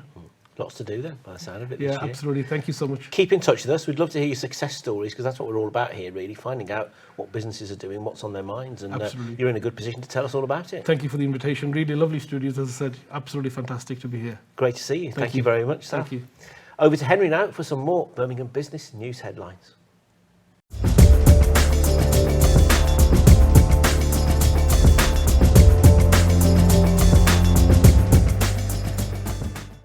The Bond on Faisley Street in Digbeth is being relaunched as a home for creative talent in the West Midlands. Landlord Oval Real Estate has partnered with designers and architects from the region to repurpose the site for the next generation. It is intended to become a focal point for television, film and digital content production. The University of Warwick and University College Birmingham have launched a partnership to address skills gaps and support businesses in the West Midlands. The partnership is born out of 2 years of collaboration between the two universities. Unity Trust Bank has announced the appointment of a new Chief Commercial Officer. Alexandra Rice will be leading the bank's customer-facing operations across commercial, marketing and digital services, having spent the last 20 years working at Barclays, Coutts and Santander. It's a first panel session for the year 2023, and we're going to be talking about the business outlook for the year. We've got the perfect panel to make that happen. I'm going to have them introduce themselves, starting with Matt. Happy New Year to you. Matt Hammond, I'm the Senior Partner and Leader for PwC across the West Midlands and the Midlands overall, and the Chair of West Midlands Growth Company. Thanks for joining us, Matt. Hi guys, I'm Selenda Pendress. I'm co-founder of the Love Writing Company. So we've got a range of innovative writing products for kids. It's all about getting kids away from the frustrations of writing, making it fun and easier so they learn to love writing. Fantastic. Thanks for joining us, Selenda. Thank you. Good morning, I'm Conrad Brunson from Tonic Talent. We're a hospitality and catering recruitment company, and I also head up a networking event here in Birmingham for the industry as well. Welcome. Morning, I'm Roman Crozier, a Chief Executive at Seabright Lower & Co Limited. We're a toolmaking and stamping company employing 70 people, turning over close to 10 million, based in Newtown in Birmingham. So we've got a fair breadth of industries and skills covered here, haven't we, today?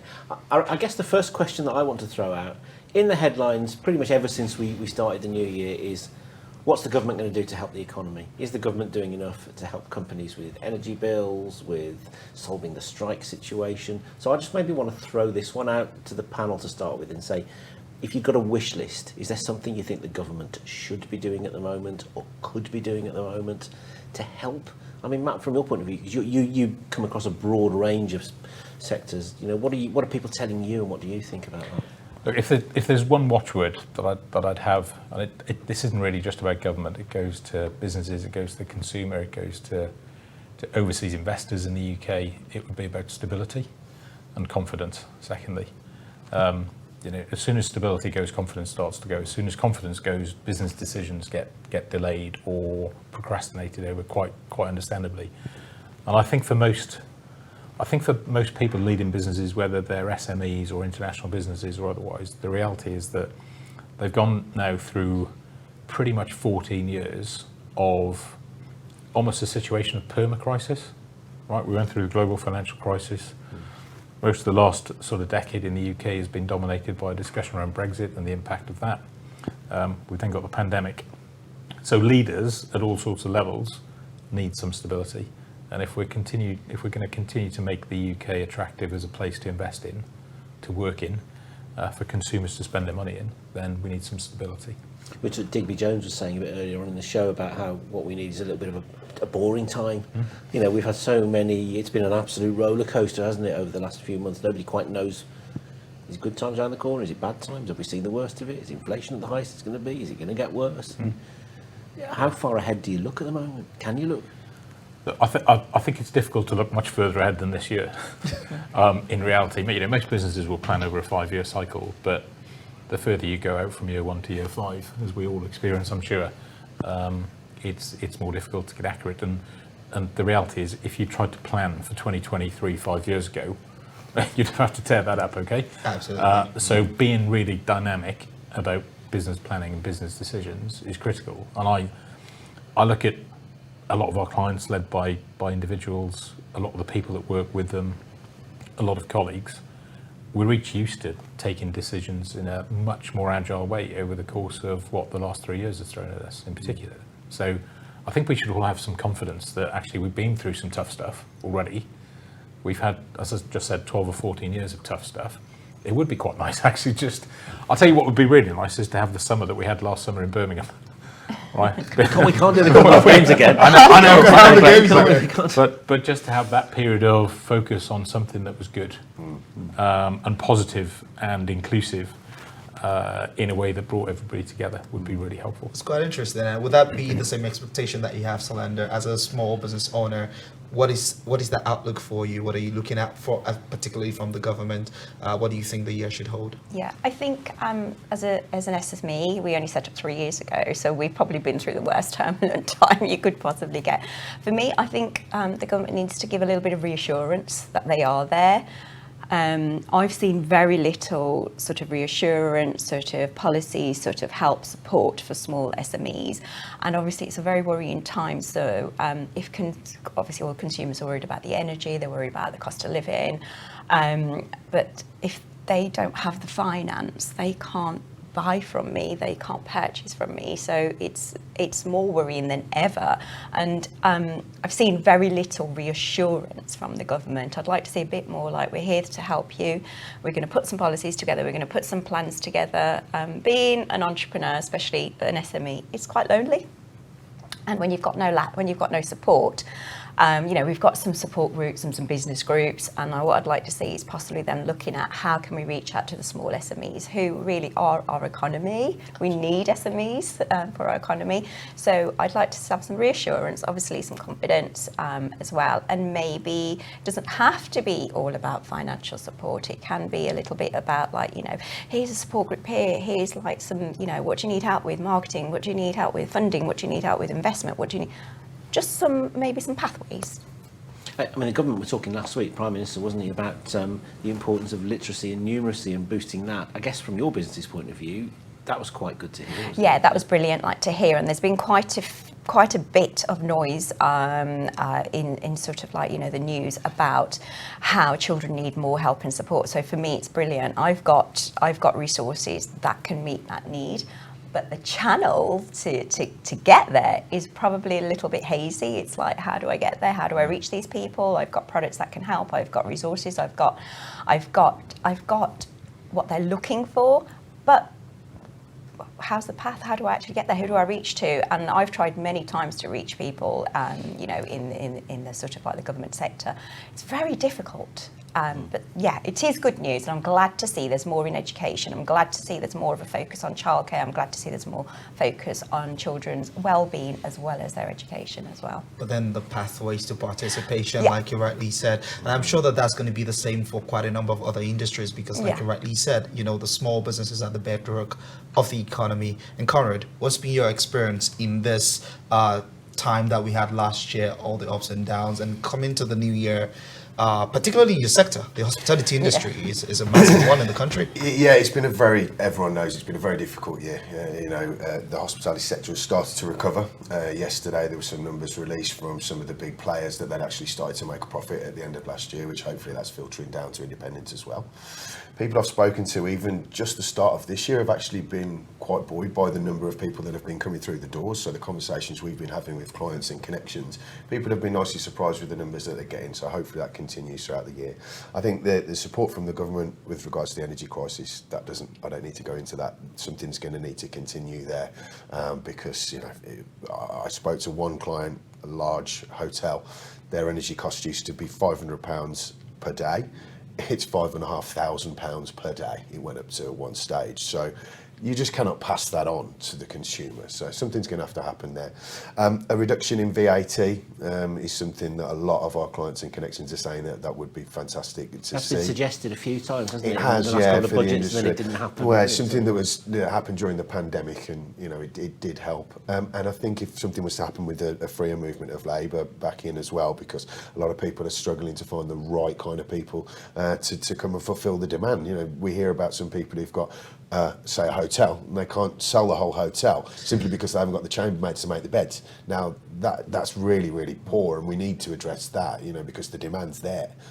So there are different ways the government can help. I appreciate it's not a bottomless pit, and there are a lot of people calling out for that help, but certainly hospitality's had a right kick in over the last 3 years since the pandemic. I don't think anyone's been affected worse. So yeah, hopefully the recovery will continue, and we'll see the support continue as well. How worried are you in terms of the lifestyle changes that people are having with their working lives at the moment, in that people are working from home, or maybe they're not in town in the city on a Friday, which is a busy day for the hospitality sector?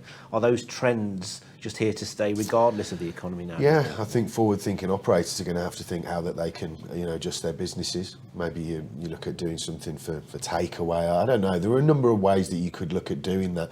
And we actually spoke before we came on air, didn't we, about adjusting opening times. And that might be something that people look to do in order that actually their labour budget is therefore reduced. They're not using the energy costs that they would if they maybe do have to close a day. It's frustrating to see closed businesses, but at the end of the day, I'd rather see that business still be trading on the days that there's demand there for it, really. So yeah, I think it's just about being a clever operator and running your business accordingly, really.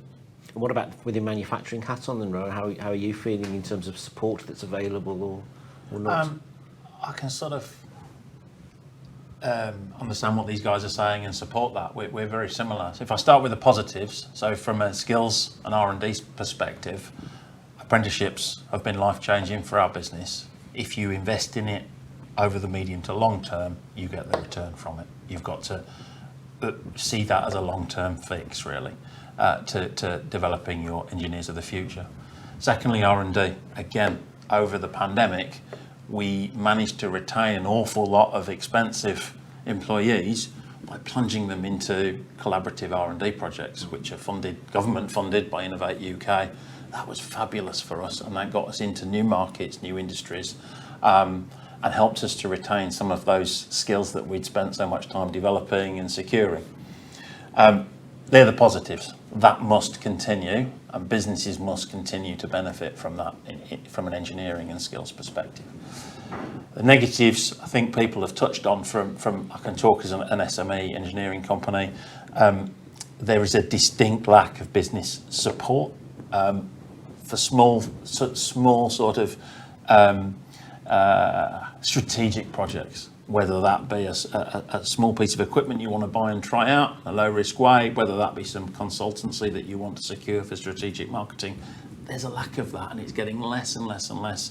It's shrunk since European funding is now beginning to dry up. What's the alternative? How can we drive that confidence back into SMEs to invest in sort of taking those risks again? And the other one, which has been touched on, is energy. So our energy bill in 1 year has gone from £110,000 a year to £500,000 a year. We're not a heavy user. That's with business support. And I think the announcements yesterday, I'm yet to sort of unravel that, but I think we probably are going to lose that, tapered off over the next sort of 6 months or so. That is not going to work for any business, really. You can pass it on in manufacturing, a proportion of it, but that's not sustainable. We become uncompetitive with other European countries that haven't seen the same increases as we have. And Matt, from your point of view, do you think there's quite a lot of companies, as a result of that kind of issue, that are going to see their profits dented this year because they don't want to pass price increases on to their customers for fear of losing trade, and so they're having to soak up a lot of this themselves? Yeah, it's really painful, isn't it, visceral, when you hear the examples that have just been talked about, and whether you're a heavy or a light user, a 500% increase is a 500% increase, and I think it's near on impossible for businesses to pass that directly on, which means that ultimately other choices then have to be made. So being, as was just referred to, smart with other business decisions. That might be around staffing, it may be around opening hours, it may be around the projects you do pursue, and looking looking really smartly for other advice and support that is out there. It's just difficult to find, isn't it? Sometimes, you know, if you're on your own running an SME, then would you know to pick up the phone to the Chambers of Commerce or the DIT or the growth company who can help with a variety of the different aspects of how businesses can continue to succeed and explore different markets? But it's tough stuff. And actually the energy crisis so far, you know, we've seen the start of it. We're not at the end of it. And so the readjustment that is taking place, and you've seen various different, I mean, over the period of December, we've seen office operators nationally and globally, you know, turn their offices down by a degree or two, close floors, etc., at certain times, certain days of the week.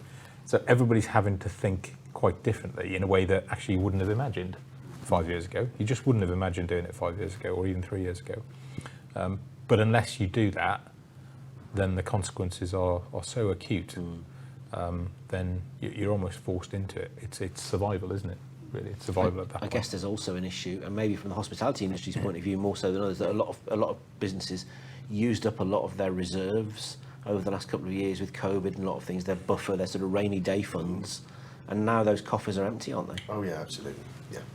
You know, I can't think of anyone who's had a bumper time in our industry really over the last 3 years. It was survival. You know, even people who very quickly adjusted their business to maybe do takeaway boxes. I can think of some businesses that thrived. I mean, very locally to here, you've got Akhtar Islam, Ofim. He's got a Michelin-star restaurant, you know, fabulous restaurant, and he started doing takeaway boxes. Actually, from that, a new business has spawned. He employs 10 people. He's got new units. So. But I wouldn't think that he's probably anywhere near he was kind of pre-pandemic. You know, it's probably taken a little bit of time for that business to start to keep the other one afloat effectively. So yeah, I don't think anyone's got big reserve funds. We need a good time really this year. And again, before we came on air, we were talking about sort of using businesses. You know, use it or lose it. And I think we should try to be, you know, put money back into the local economy by going to independent restaurant, independent coffee shop, rather than some of the larger brands. I think that's really important, and that has a big effect. Absolutely, and I think the overarching theme has been the fact that as business leaders, there's so much more that we have to jostle with now, that we have to think about. We talked about the energy crisis. Skills shortage is another big one, you know, and I'm sure that you all must have experienced it in your business to one degree or the other. You spoke about apprenticeship earlier, and the question becomes, you know, both from a large business perspective and even from small business perspective, and I know that you do, Conrad, a lot of work in the skills space, particularly for your industry as well. What are you seeing in that dimension? Is that adding to the increased costs that businesses are having to deal with in terms of competing for talent and things of that nature? But generally speaking, in that area, what's been the trend? Absolutely. I mean, salaries within hospitality have probably increased, I would say, overall about 20%. So again, the operator, that has to be passed on directly to them and therefore maybe to us down as the consumer as well. They're starting to level out a little bit more now, but still there's not enough supply, you know, to fulfill. There's more vacancies within hospitality. People might think it's a good thing for us, but it's certainly not what I want, even as a recruiter. You know, Brexit was, we all know, the effect that had on many, many industries, but actually the pandemic on the back of that meant that sort of a lot of people left and just did not come back. You know, they left the industry. I think if we just had Brexit, a lot of people who worked within hospitality in this industry, in this country, would never have had that opportunity to maybe rethink what they were doing. If you're a chef or someone working in, let's look at a larger brand, not somewhere where it's all fresh food and it's all, you're there for the passion, but somewhere where it just did become a job to you. If Amazon are offering you 20 quid an hour to go and be a delivery driver working 9 to 5 and paid overtime, a lot of people are going to take that. A lot of people stayed in the industry, of course, but that's because it's their passion. But there are a lot of people that we lost. So yeah, I mean, a freer movement of labour, we know it'd help the NHS, but it'd certainly help our industry as well within hospitality and catering. And what's been your experience in that regard, Salenda? For me, so being a small SME, it's always, until we get the investment in, until we get the business up and running, it's always hard to find talent. And especially, so I was lucky, I actually did get some apprentices as well, and I've got to say they've been phenomenal for me. So I've been able to like train them, I've been able to help and support them, put something back into the economy as well by supporting like local like labour. So we're at a stage where we now are growing and we are looking to expand, and we want to find, you know, local skills, but it can be difficult in the sector that we're in as well.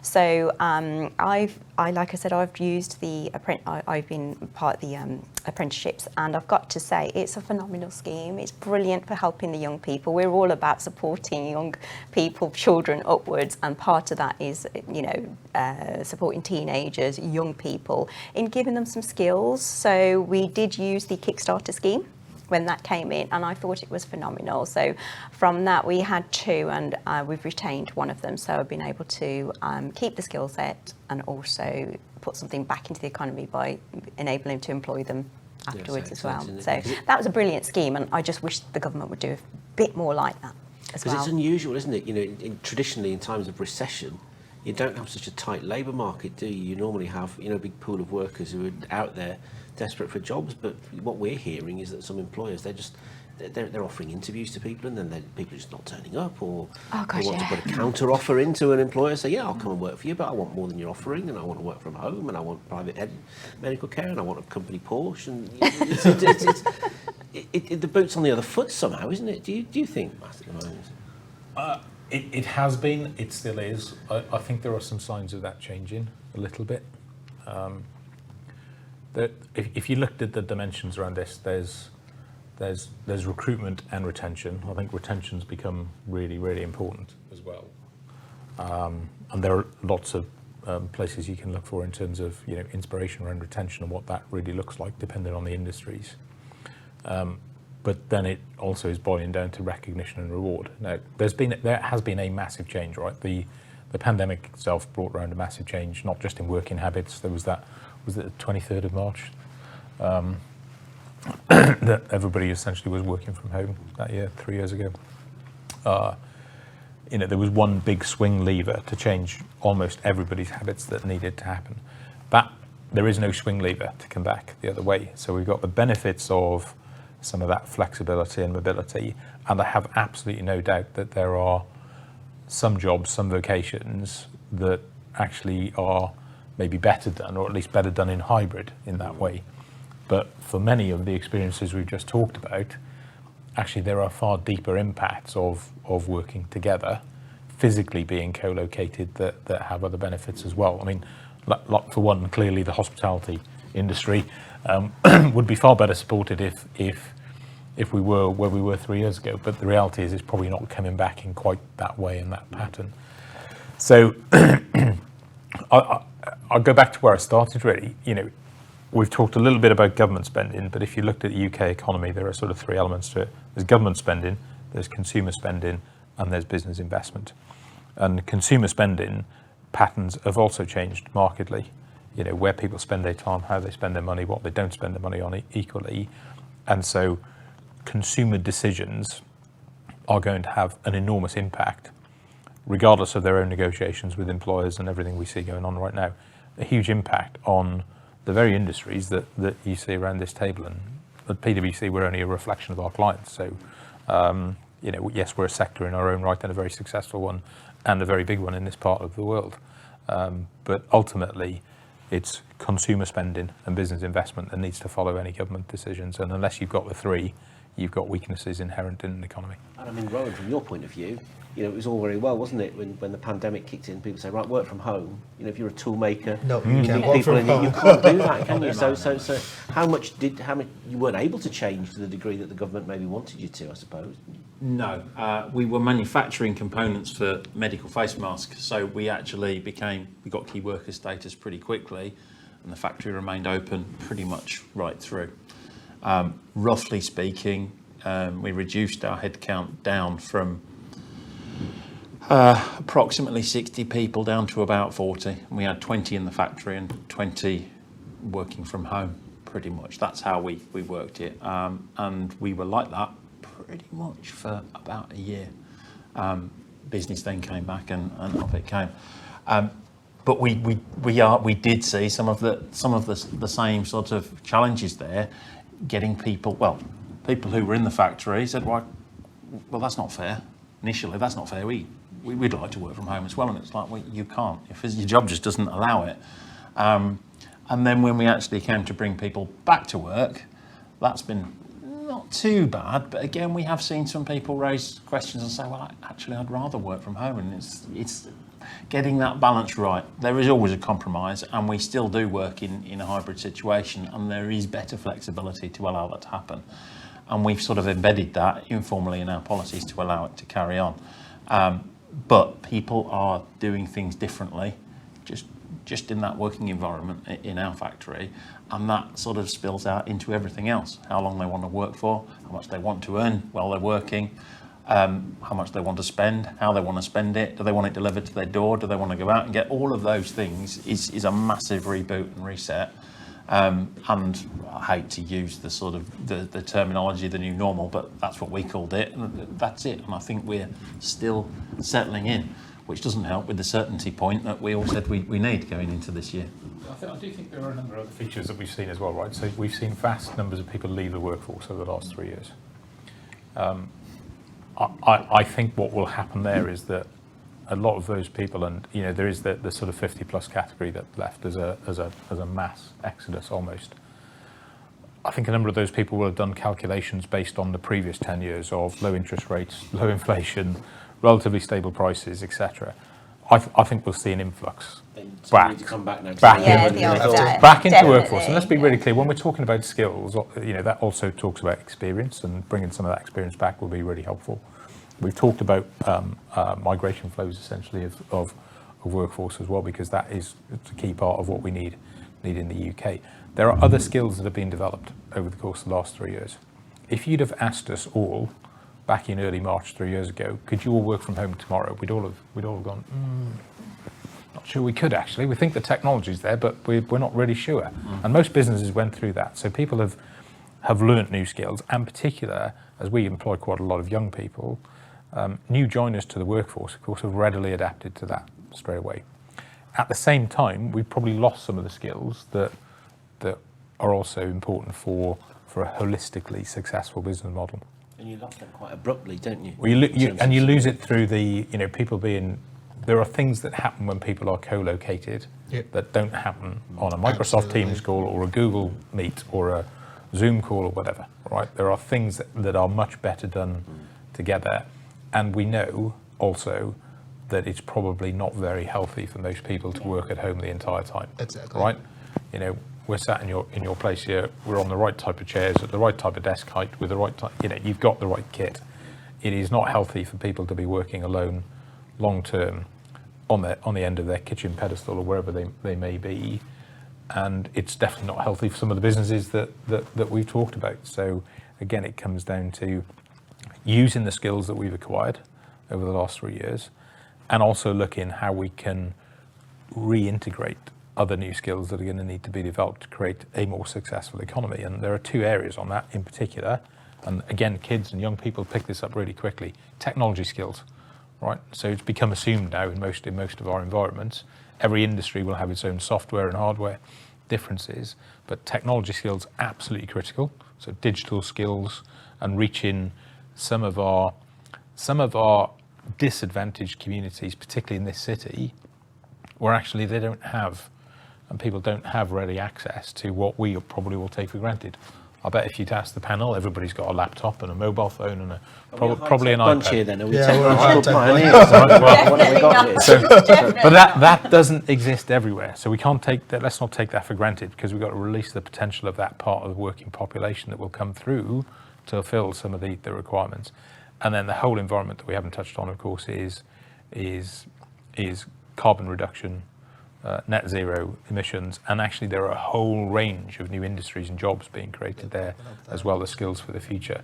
But there are also things that maybe employees who are looking for jobs now are far more focused on when it comes to choosing an employer to work for. I mean, the salary is important, but what the next generation are looking for, questions they want answering, are very different, aren't they? To what they were before. But for me as well, I have found with hybrid working, and also it's opened up a new world for me. I've been able to connect to people. Normally, you'd have to, drive in, get a bus, get a train, whatever, and get in. And you've wasted an hour, Suddenly you can go on a Zoom call. I could be talking to anybody. It doesn't matter. I've had like calls from, it could be someone from Australia, it could be America, it could be London, it could be Manchester. There isn't that, whereas before, I've got to go to that meeting, I've got to get there, it's going to take me half a day. It takes 1 minute now, switch on the laptop. So what I have found, it's opened my business up to work with other people and other sectors and industries and countries, which I wouldn't normally think about. And it's become normal now to just jump on a Zoom or Microsoft or Google Meets call, and it doesn't matter where it is. So I did. There's a great scheme called We Are Change, where they connect sort of talent and industries, and they help small businesses. I had 5 people I worked with. One was in Kenya, one was in Australia, one was in Spain. I would never dream of having that before. So the hybrid working and the working from home, it does work, and it can actually help as well. It's quite interesting because, I mean, if you take some of the subject matters that we've talked about, whether it be, where talent is coming from or the high turnover of employees, this also places a lot of responsibility on the businesses and possibly cost as well in terms of training of the staff and of the people. And whether it be apprentices or even regular employees that you're hiring and things of that nature, what has that trend been like? Have you seen a rise in training costs? Because I know you do a bit of recruitment, Conrad. Yeah, I think that one of the biggest things that we've seen in hospitality is much improved working practices on the operator side. So it's become, it used to be de rigueur that someone could work, 60, 70 plus hours a week. Always working weekends. I think that there's a lot of change gone into making it a more positive industry to work in. And I think that the people who are not coming on board with that are going to have fallen behind and will continue to fall behind. I think training has always been something that people have, good employers have invested in within hospitality. I don't really see as that's changed too much. I think that we spoke about the retention piece, people who are being developed within their roles, again, whether you're working in a coffee shop or a Michelin-star restaurant or a hotel, if you're continually being developed and learning new skills, you will stay around. Actually, it's proven that you will stay around more so for that than actually a couple of grand in your salary, depending on where your starting point is. So I think that that's vitally important. But actually, I do think that the successful operators are becoming better at retaining their people by improved practices, and that can only be a positive thing for our industry, definitely. Which I think it brings on to another broad point, isn't it, that we were keen to talk about today, which is the mindset of the business leader. How much as a company owner, has a boss actually got to alter their expectations, their aspirations, their working practices, their management styles over, because of all of this we've talked about so far? Very much. Well, like I said, we've had to very much look at the well-being, and we're all about supporting. We ask our staff, we want to check that they're okay. We regularly check in with them. We regularly say, what do you want to do? Do you want to work from home? We give them the options. We're flexible. We're, a few days in, few days out. But the mindset piece, some of our staff have really sort of had to have the extra help and support. Whether I've gone externally to get them some support. So for me, myself, I've had to be more resilient than ever. I've had to change. I've always been a person that's quite, I can sense and I can talk to people. But I've had to really sort of, step back a little bit and think, what can I do more? I've had to strengthen my own mindset, my own well-being. I've had to look after myself more as well, just so I can be there for that person in front of me as well. So, and I think it's very important that leaders do look after themselves and do, very much look after their well-being and mindset, because, if we fall apart, the business is not going to function without us. There is no business. So, I've very much adapted to be a little. I've always been an open person and, very approachable. I think most people find me quite approachable, but then with the staff, I've had to just get that balance to say, yeah, I'm here for you. let me know what you need. How can I help you? How can I support you? And I think just saying things like that and being a bit more open has made them more feel that, yes, there is someone here who's looking after us. And and with COVID as well, it's not just been issues at work. They're facing a lot of emotion and issues at home. Like you said, working from home, some people have just, they've suffered, their mindset's really suffered, their well-being's really suffered. So, it's just having that balance, understanding what's going on in their personal life as well, and trying to get that balance. Yeah. I think we've seen mental health obviously has shot up the agenda, hasn't it, in the last couple of years, because there's an acceptance that adapting to what we've had to adapt to is far easier for some people's family circumstances than it is for others. If you happen to have a spare office at home and you haven't got two then kids, the children are affected as well. Exactly, it's the whole balance of it. Yeah, we've had to face it where we've had to create packs for well-being, for mindset for children, because the parents have come to us. We're very, very community-led, and we do a lot of free resources. We do a lot of help and support so we're not just like a physical resources company. We're very much a community, and we help. As well. So the amount of parents that have come to us and said, my child needs help. What can I do? How can you support me? Can you do something? So it's crazy the amount of parents that need the support. But now the children, the effects are just beginning to come in now, because they haven't mixed for a long time. They haven't been to school for a long time. They haven't, especially the younger children, the age 2 and 3, who've had no socialising for a long time. So yeah, we have to think about the parents, and then because then that affects the children as well. Have you, Rowan, in the manufacturing sector had to become a different kind of boss, do you think, as a result of what's happened? I'd like to think I've been reasonably consistent, and there's 2 pieces of advice that I always give people. One is spot the opportunity in everything. It's an entrepreneurial sort of spark, and I try and employ people on that basis as well that we're bringing into the business. No matter how negative, whatever's happening, you've got to deal with it. But there's invariably, there is an opportunity on the other side of that. And it's trying to be best placed or steer the group or get advice from somebody that can help you spot that and hopefully grasp it. And the second thing, when I first took on running Brandauer, I wanted to change everything overnight.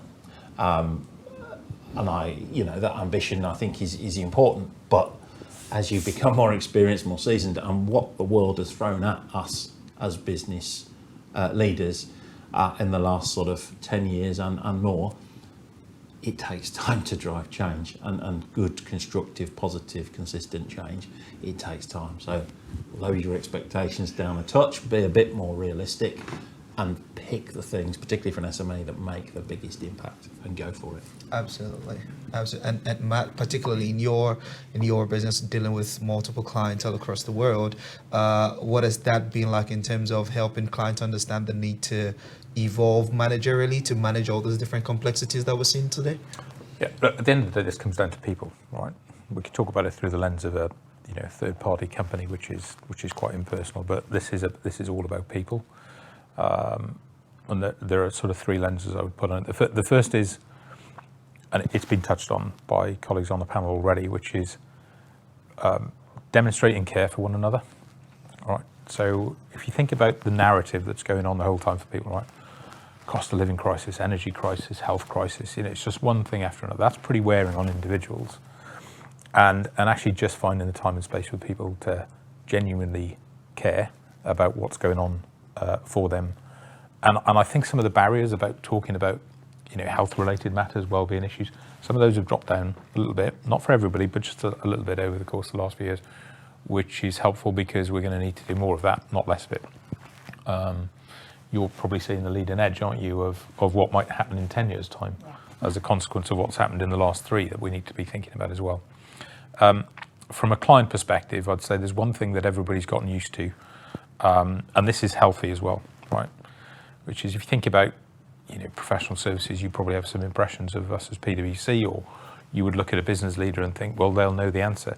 It's okay not to know the answer anymore, and actually just talk through stuff, because actually what you'll find is that across, and I think this panel is representative of it, I am sure there are solutions in education and resources that work in engineering, that work in hospitality as well. And that cross-sector, let's talk about the fact that you found an answer to that issue that we haven't found in this sector yet, and genuinely working together around that.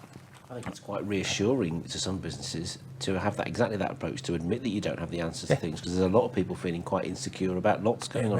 If you talk to an economist at the moment who's got the answer, then you know it's going to be wrong, right? So, and the last thing I'd say is, and I've said this to a number of people privately, and so I'll be consistent on this. Everything that I've seen of our clients, of our people, of ourselves, it doesn't matter what type of business you're running. The reality is that things are happening more intensively, more quickly than they've ever moved before. And I don't see that slowing down. Actually, I think if anything, it's going to speed up. Absolutely. Right? We're expected to have a view on everything, instantaneously almost, even if you haven't got the answer. The one thing that I think is really important within that, and the health crisis has probably helped with this, is a real focus on your own personal well-being and health as well. And that of others in the way that I've just described them, clients, colleagues, and then yourself. And so there are senior people I work with that I would say to them, and I have said to them at various times, outside of our organisation and inside, just look after yourself a little bit better, because that 1 or 2% is going to make a difference to how you perform and how you lead your team and how you develop your business. And we all want the same thing ultimately, which is the people leading the businesses and across these sectors to be successful. And that comes down, as has been ably described by each, to be at their very best. Not every day, not every hour of every day, but generally in a better place than we might have been 5 years ago with everything that's coming at us. Do you think, Conrad, the hospitality industry's got to get a little bit worse before it starts getting better at the moment? Where are you on the general? I think that good operators and good businesses will continue to succeed. So I think that everyone's just got to look at how they run their business and try and run it as efficiently and as well as they can, from every function of marketing to operations, how they control their bottom line and drive sales. I think good businesses will always do well. Do you see something in what many of us have already said here about the sort of together we're stronger kind of attitude at the moment, that let's share our experiences, let's share our problems, Absolutely. Pool resources, keep the Birmingham pound within Birmingham, support Absolutely. local traders? Do you think there's a sort of incentive to want to do that? That's why we started the networking group that we did. We saw that they were happening in London and Manchester and in other cities, but actually hospitality and catering didn't have any forum to get together and talk about problems and talk about best practice. So we get people wanting to come and talk at our events, which is fantastic. It's a free event that anyone can come to, but I think a lot of industries have that. And I see it happening in property a lot. They get together and they talk, and I was just not seeing it. So hopefully, people do come together and cooperate and share ideas. But also, like you were saying, Matt, across industries, I think just talking to people and hearing someone else's problems and woes is a positive thing, and hopefully you can positively affect that as well. Yeah. Exactly right. Yeah. So I think hopefully it doesn't have to get worse before it gets better, but. If people are doing everything that they can, I'm hoping that the industry continues to recover and recovers well. From an SME point of view, as you said earlier, that's one of the things that's really helpful from your point of view, isn't it? To find a community that you can talk to and you can share experiences with. Absolutely. I think that when I first started my journey, I was part of an accelerator group, and it was fantastic. It was great. You had a like-minded people, community. You could share issues and have a bit of training, support, mentorship, and then suddenly you're off this program and you're on your own again.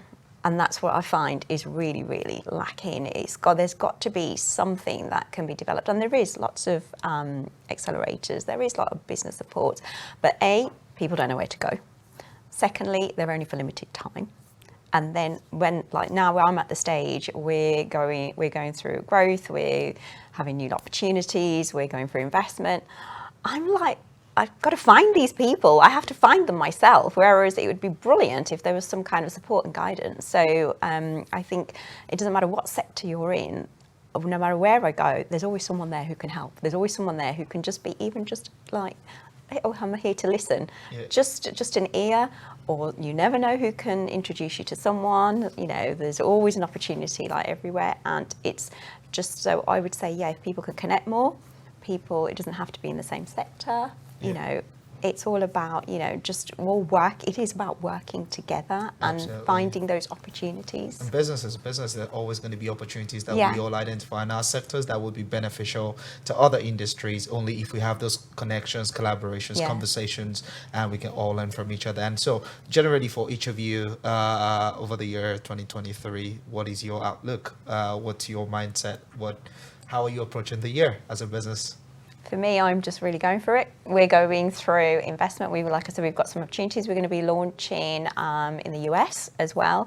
So we had a choice of either, oh gosh, you know, yeah, we were hit with COVID, we were hit with shipping, resourcing, you name it. We were hit with every issue going. But we could have sat back and then we thought, no, we're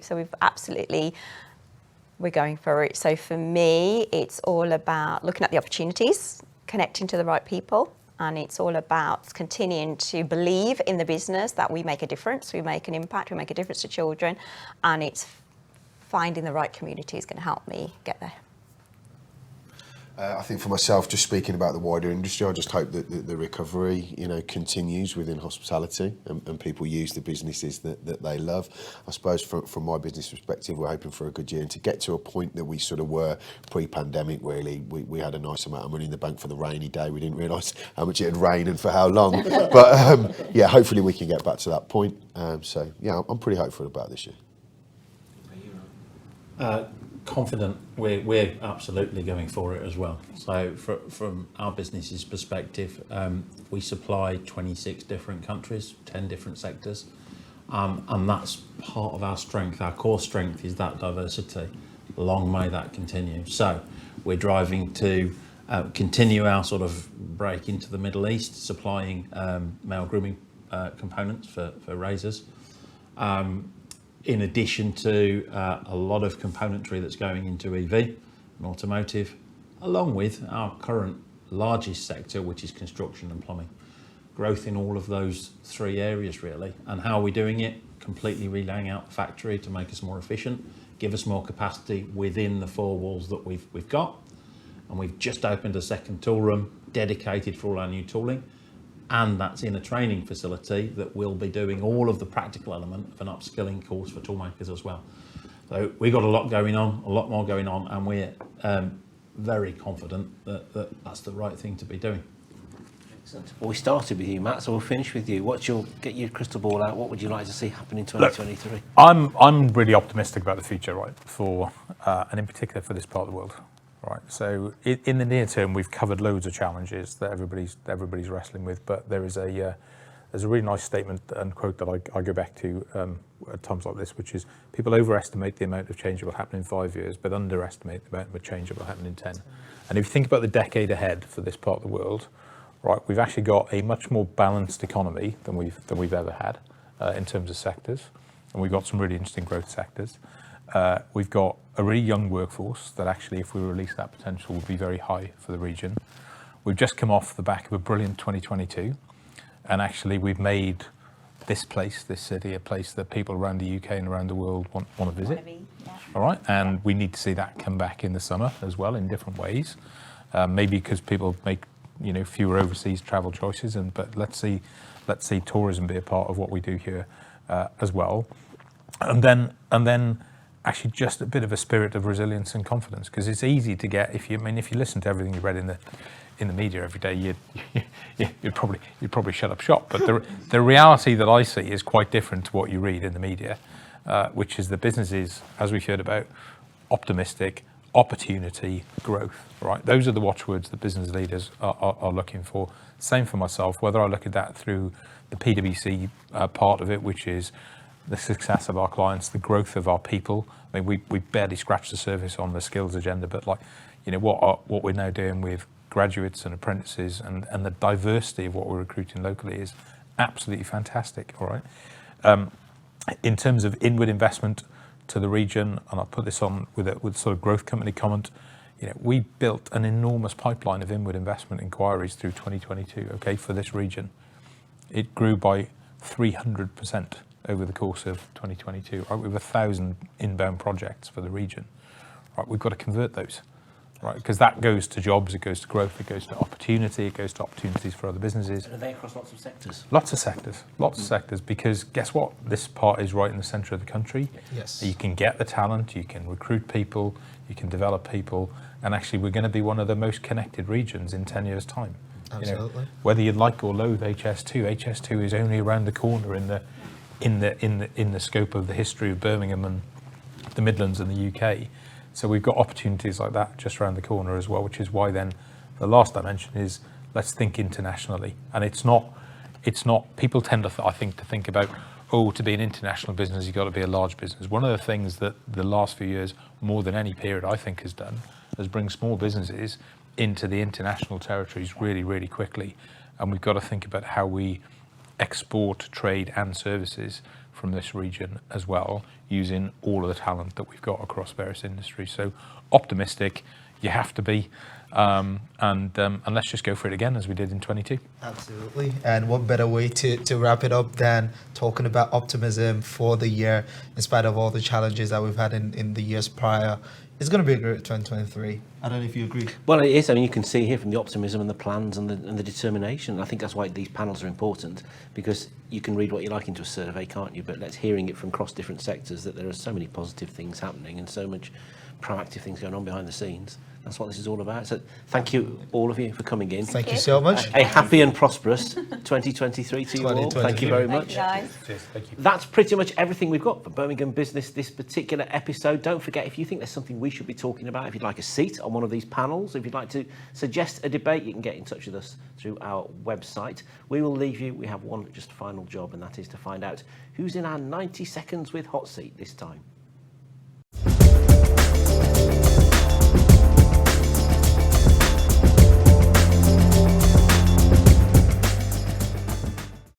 The biggest challenge for your industry? Probably a shortage in junior solicitors. Your greatest strength in the workplace? Authenticity. Your biggest flaw? Taking on too much, definitely. What qualities do you look for in colleagues? Integrity. Passion. Pet hates in the office? Definitely an untidy file. The biggest decision you've ever made professionally? Whether to specialise in what I specialise in. LinkedIn or Insta? Definitely LinkedIn. To the nearest 10, how many social media visits a day? I'll be honest, I'll limit it to at least, or maximum of 1,000. Early bird or night owl? Possibly a bit of both. Sleep's overrated. Gym workout or box set on the sofa? Definitely box set with a nice bottle of wine. A glass of claret or a spinach smoothie? Depends whether I've got a hangover or not. Your dream dinner guest, dead or alive? Michael Jackson. Favourite personal possession? A pen set that my father bought me when I was for my 12th birthday. Your proudest achievement? Having my daughter.